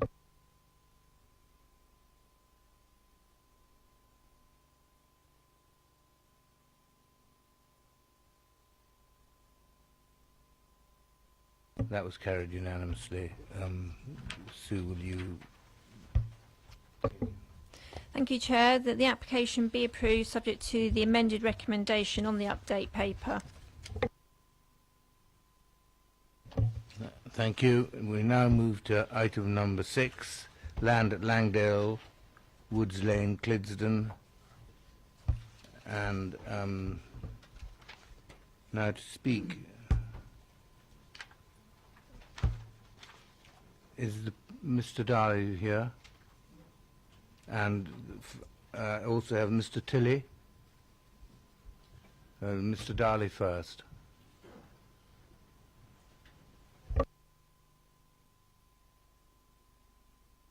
Officer, will you introduce it, please? Sorry.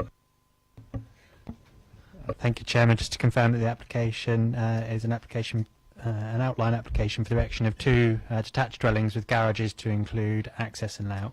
Thank you, Chairman. Thank you, Greg. I'm sorry. Mr. Darley, you have 4 minutes, and I'll give you 1 minute's notice at the end. Thank you. Thank you, Chairman. Good evening, ladies and gentlemen. Thank you, first of all, for we're very grateful to be able to speak on this issue, especially at short notice. As an opening remark, my council were very disappointed that it was felt that this application did not merit a site viewing. We felt that a site visit would help underline our concerns. The bottom line is that Clidsden Parish Council objects to the proposed development in its entirety. We believe that the proposal for 2 cottages in the rear garden of a 5-bedroom bungalow, which will remain, is totally inappropriate overdevelopment. It is not at all in keeping with the rural village setting. We are also concerned that the proposed plans do not show that the recently approved application 15/00939 HSE, which are alterations to the existing bungalow, including raising of the roof to create living space, improvements to site access, and demolition of 2 existing single garages and erection of a replacement double garage. We've taken into account the following: the adopted local plan policy E1, which states proposals for new development will be permitted provided they are of a high standard of design, make efficient use of land, respect the amenities of neighbouring occupiers, and do not result in inappropriate traffic generation or compromise highway safety. Also, the Clidsden Village Design Statement, which says, and we feel that if this development should take place, it would impact the local area if it were to set a precedent that could be cited in any future residential development applications in this area of Woods Lane. Secondly, the design statement states that development within Clidsden is primarily linear, with properties fronting onto the existing roads and lanes, with minimal backfill. This development certainly would contravene the Clidsden Village Design Statement, in that it is endeavouring to set a most unwelcome precedent for overdevelopment and backfill within the village boundary. Should this precedent be set, one can expect numerous applications from other residents who have reasonable sized gardens to overdevelop and backfill throughout the village, not only on on Woods Lane, a most unwelcome state of affairs. As representatives of the residents of Clisden, we trust that you will take this into consideration when assessing the application. 1 minute to go. And we would ask that the committee refuse this application. Thank you, Mr. Darley. Thank you. Just wait there.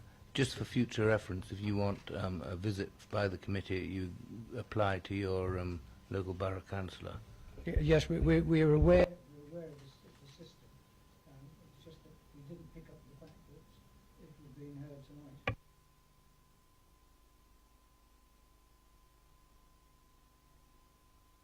That's why we agreed that we missed some of this. Sorry, we did not get to know of the application being held tonight. We obviously missed it on the Development Control Committee agenda, and we weren't aware that it was coming up yet. Okay, thank you. Any questions, members, for Mr. Darley? No? No? Okay, thank you, Mr. Darley. Right. Mr. Tilley.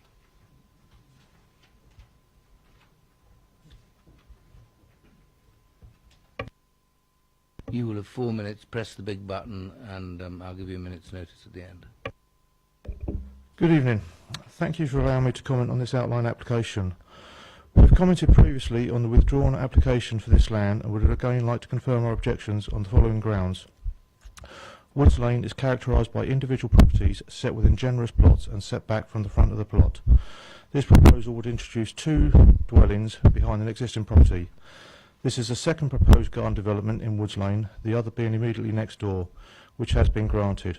We could therefore end up with 3 new dwellings and increased traffic in a relatively small but extremely narrow single-track section of Woods Lane, which is unlit with no footpath, and pedestrians are forced to seek shelter from passing cars. As stated in the applicant's accompanying statement advice contained within the MPPF, our set out developments do not cause harm to the character of an area. The building of 2 large houses in what is a garden plot would clearly harm the rural feel at Cliddesden and Woods Lane. The applicant is proposing to widen the entrance to Langdale and carry out some regrading of the bank to improve the visibility splay. We are very concerned to read this, as this would have an impact on the character of this part of Woods Lane. We had hoped that a site visit would have been made to view the lane and the drive entrance. The photo in the applicant's submission, we feel, is not a clear representation of the actual drive width and gradient, and therefore the amount of excavation of the hedge that would be required to meet the highway's recommendation would be excessive.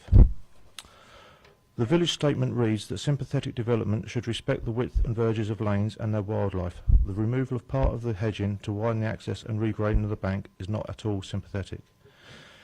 In a decision made by the council to refuse an initial submission for a garden development next door to this proposal, it was stated by the highway officer that if any alterations to improve visibility were proposed, and I quote, it would be material that if hedgerow removal was required as a result of this development together with bank excavation, any such alterations could severely impact on the visual amenity and character of the lane.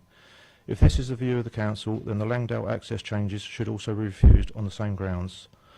The transport survey supporting the withdrawn application, but referenced against in this outline application, was carried out during the summer school holidays and at times after and before peak times, i.e. 10 AM to 4 PM and excluding 12 till 2 PM. This cannot be representative of the number and speeds of vehicles regularly used in this section, as it would not have been a typical day. We trust you will take our views into consideration when assessing this application. Thank you. Thank you, Mr. Tilley. Any questions from members for Mr. Tilley, please? No? Right. Thank you very much, Mr. Tilley.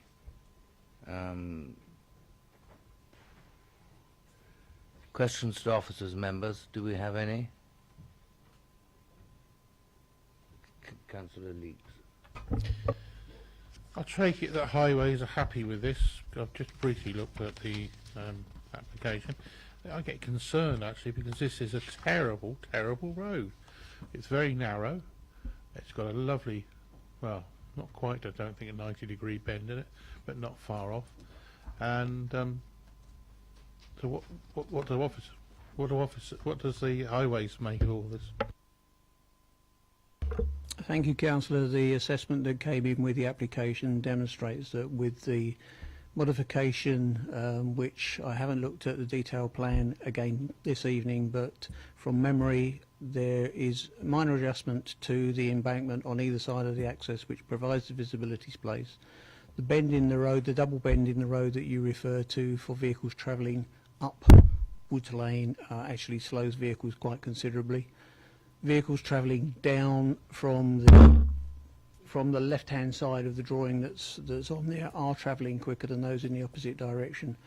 But again, the speed surveys that were actually undertaken, while there was comment that they were taken outside of normal peak times and outside of school travel times, we were comfortable with the speeds that were actually achieved in doing our own assessments coupled with what was actually produced. So the visibility sight lines improving the view from the site, we are comfortable with this application.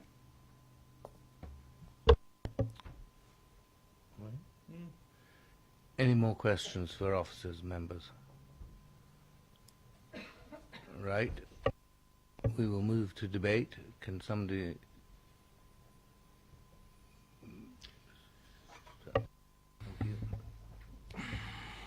Councillor Leeds. I'm not sure whether, yes, I think I will. I move that we view it. Councillor Bowyer. I would second that, Chairman.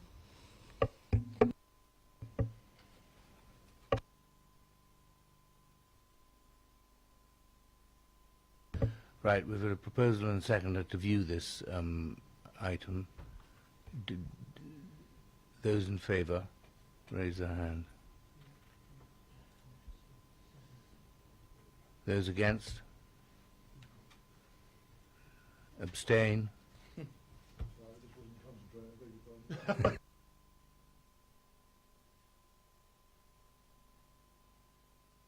Right. In that case, we've voted to defer this item subject to a viewing. You better confirm it. Yeah. Just to confirm that application is deferred for viewing, and we'll come back to committee on. It might be the 23rd of March meeting. I don't know if it would. Yeah. Right. We now move to item number 7: nut trees in Ramsdell Road, Pamber End, and to speak, I have Mr. and Mrs. Deness, Mr. and Mrs. Watts, and Councillor Gardner, and it will be introduced by Sue Tarvett. Thank you. Thank you, Chair. This is an application for a replacement dwelling following the demolition of the existing bungalow on the site. If I draw your attention to the update paper, members visited the site and the viewing panel reported on the update, together with some further details regarding distances between properties and also the height of the proposed dwelling in relation to neighbouring properties, following questions that were asked on site. Also, just some further information in terms of the adjacent site, the Always and Brackendale, I believe they were called, were previously, there was previously just a single bungalow on those, so there's just some further information on the update paper about the amount of two-storey development on that site in comparison to this site. The officer's recommendation is for approval. Thank you, Sue. Right, Mr. and Mrs. Deness, may we start with you?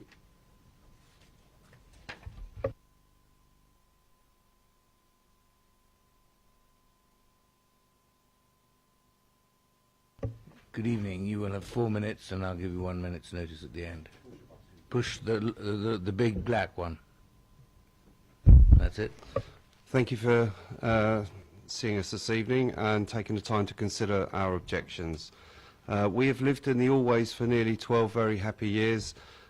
We chose this as an ideal location to bring up 2 young children in the countryside with space around it, a highly recommended school nearby, our ideal house within the countryside and a rural location.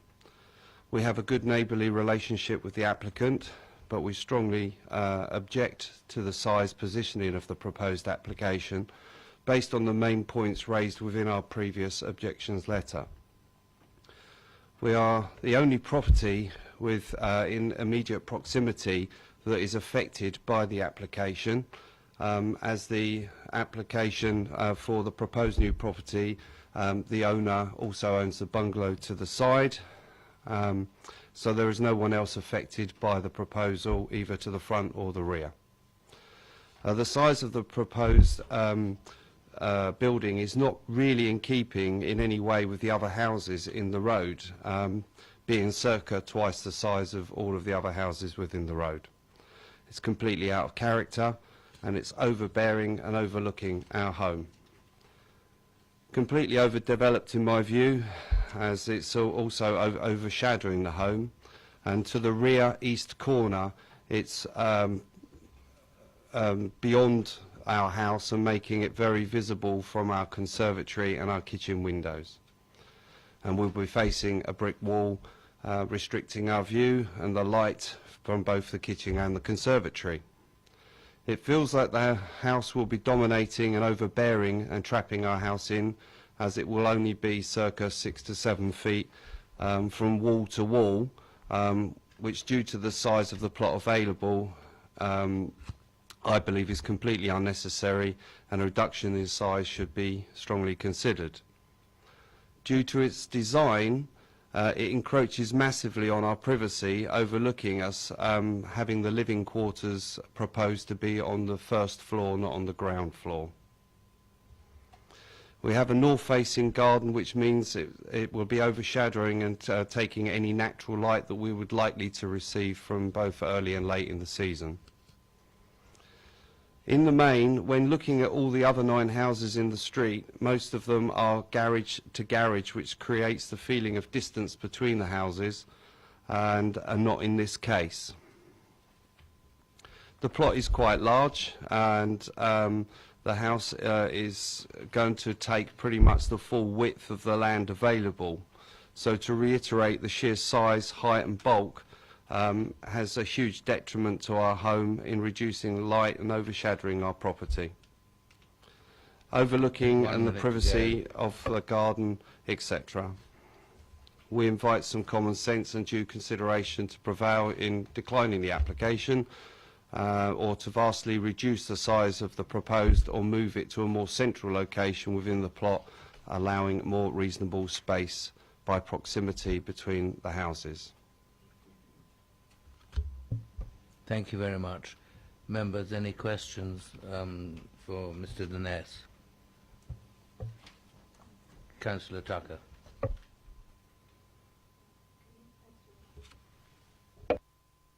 Thank you. What's the distance between your house and the one next door on the other side? About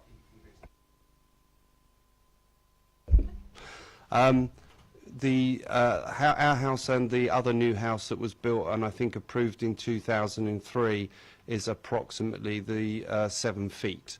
I'm speaking old money, I'm sorry. It's okay. So just over my arm span is the distance between the 2 houses, and this will then be within the same, so it will make the house that we live in feel fairly trapped in when we bought a house that had obviously a little more space around it when we bought it 12 years ago. Thank you. Any more questions, members? In that case, thank you very much, Mr. Dines. Mr. and Mrs. Watts?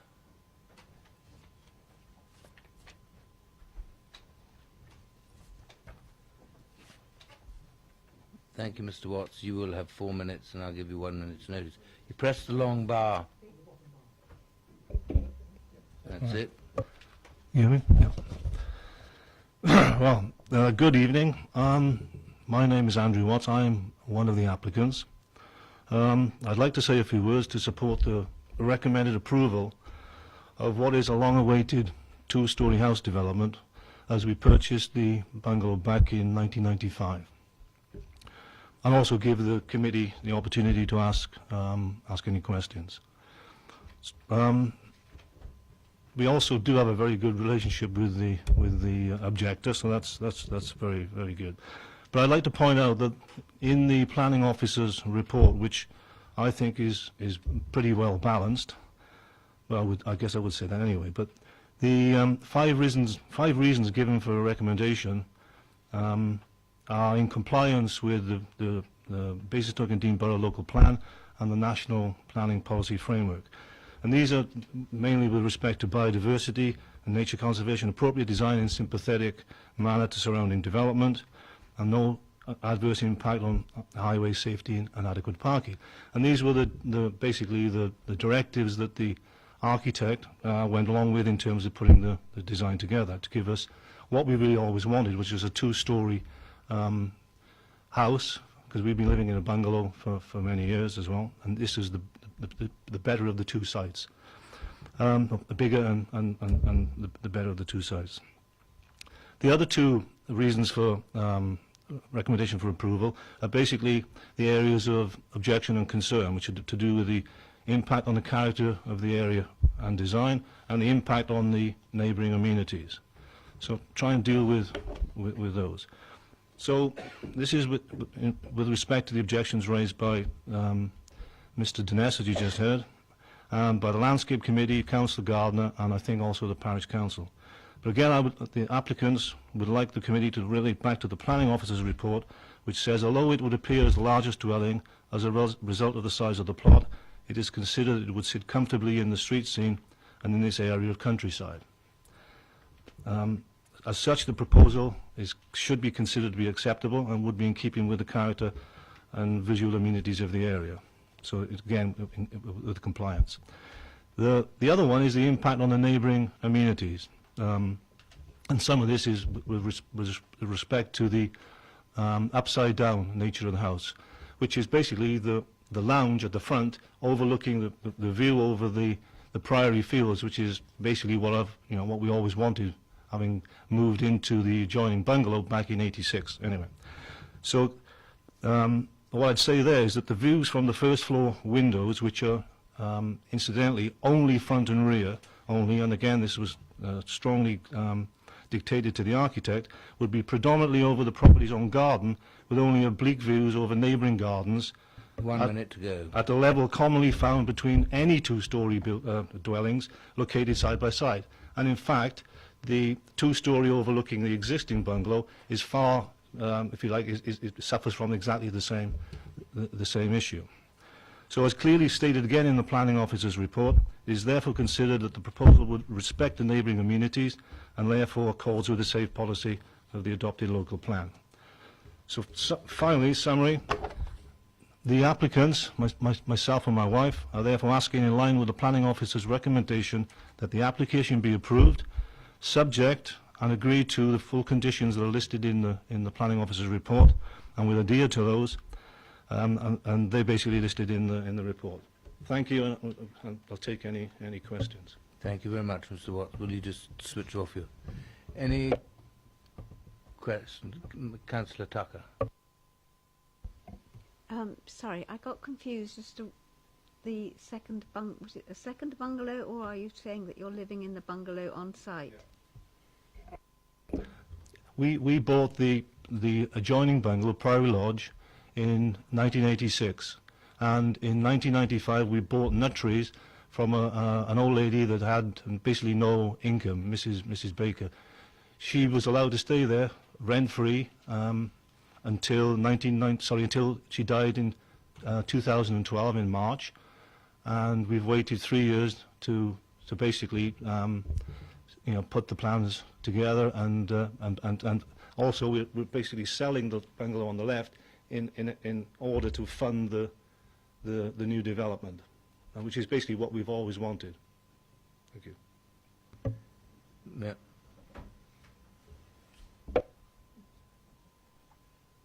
Members, any more questions for Mr. Watts? No, in that case, thank you, Mr. Watts. Councillor Gardner.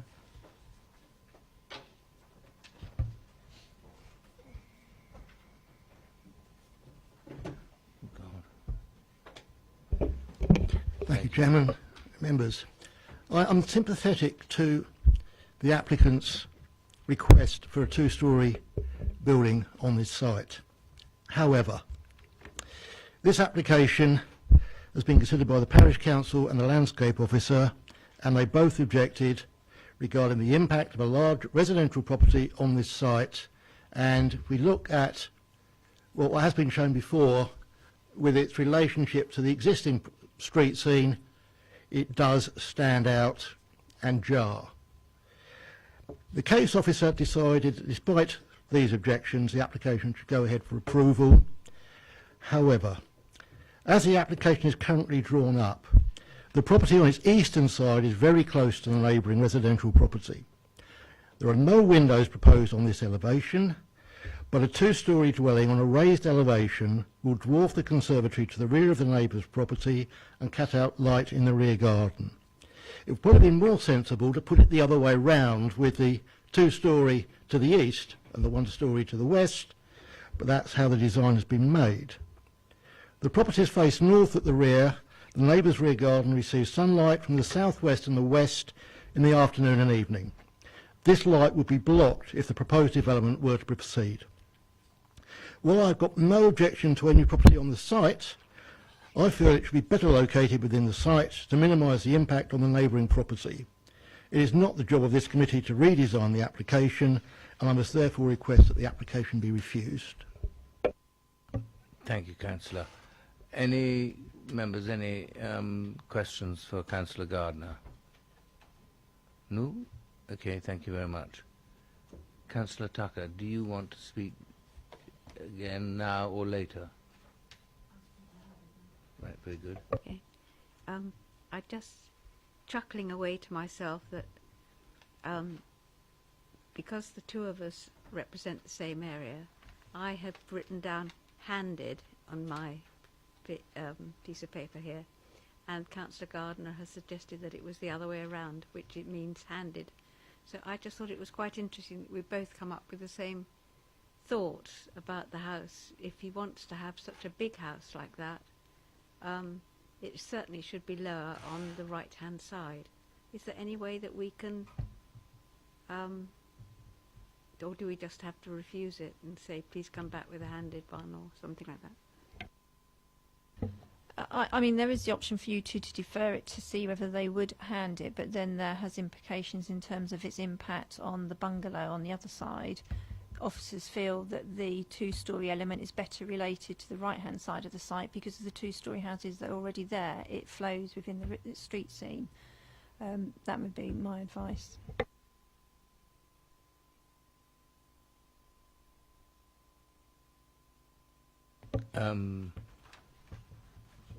Well, we're not, it's quite, you finished for now, right. Questions to officers? Any more questions to officers?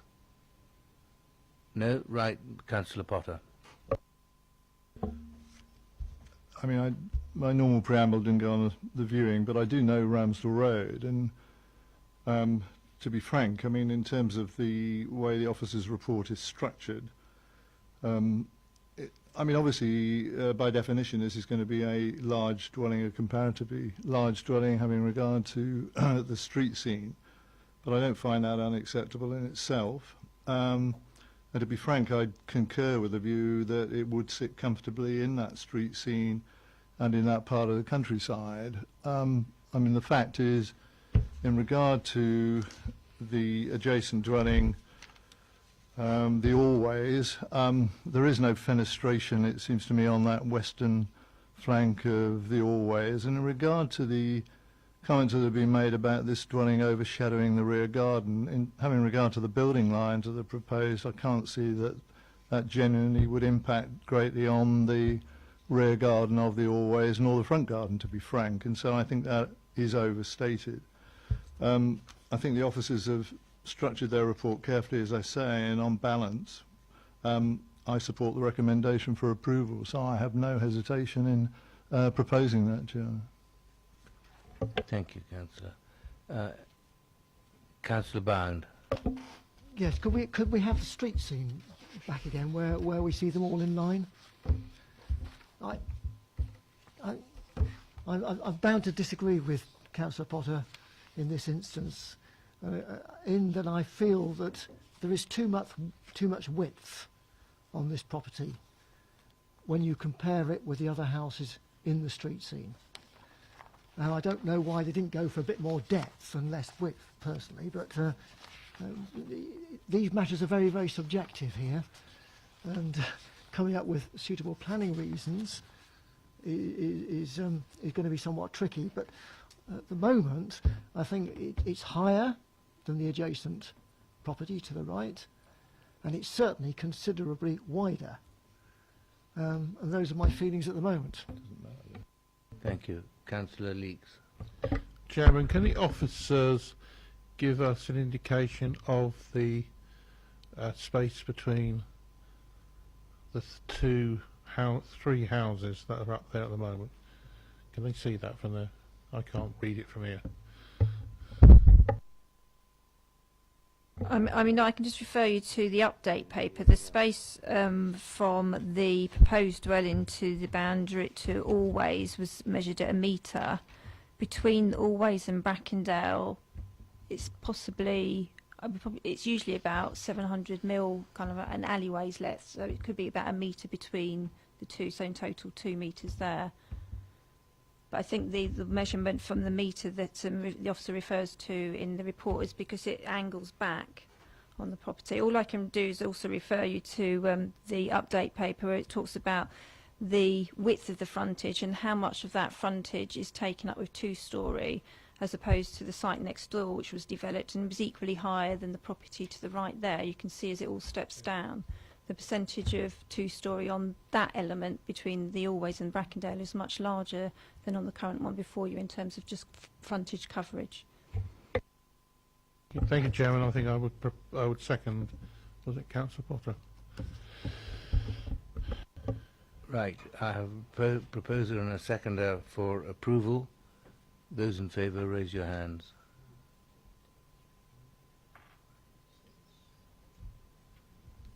Those against? Abstain? 1. That motion is carried then. And Sue, would you?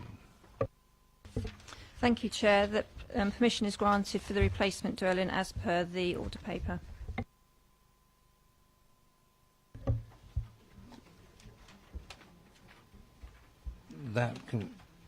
That completes our programme for this evening. Thank you all very much indeed, and good night.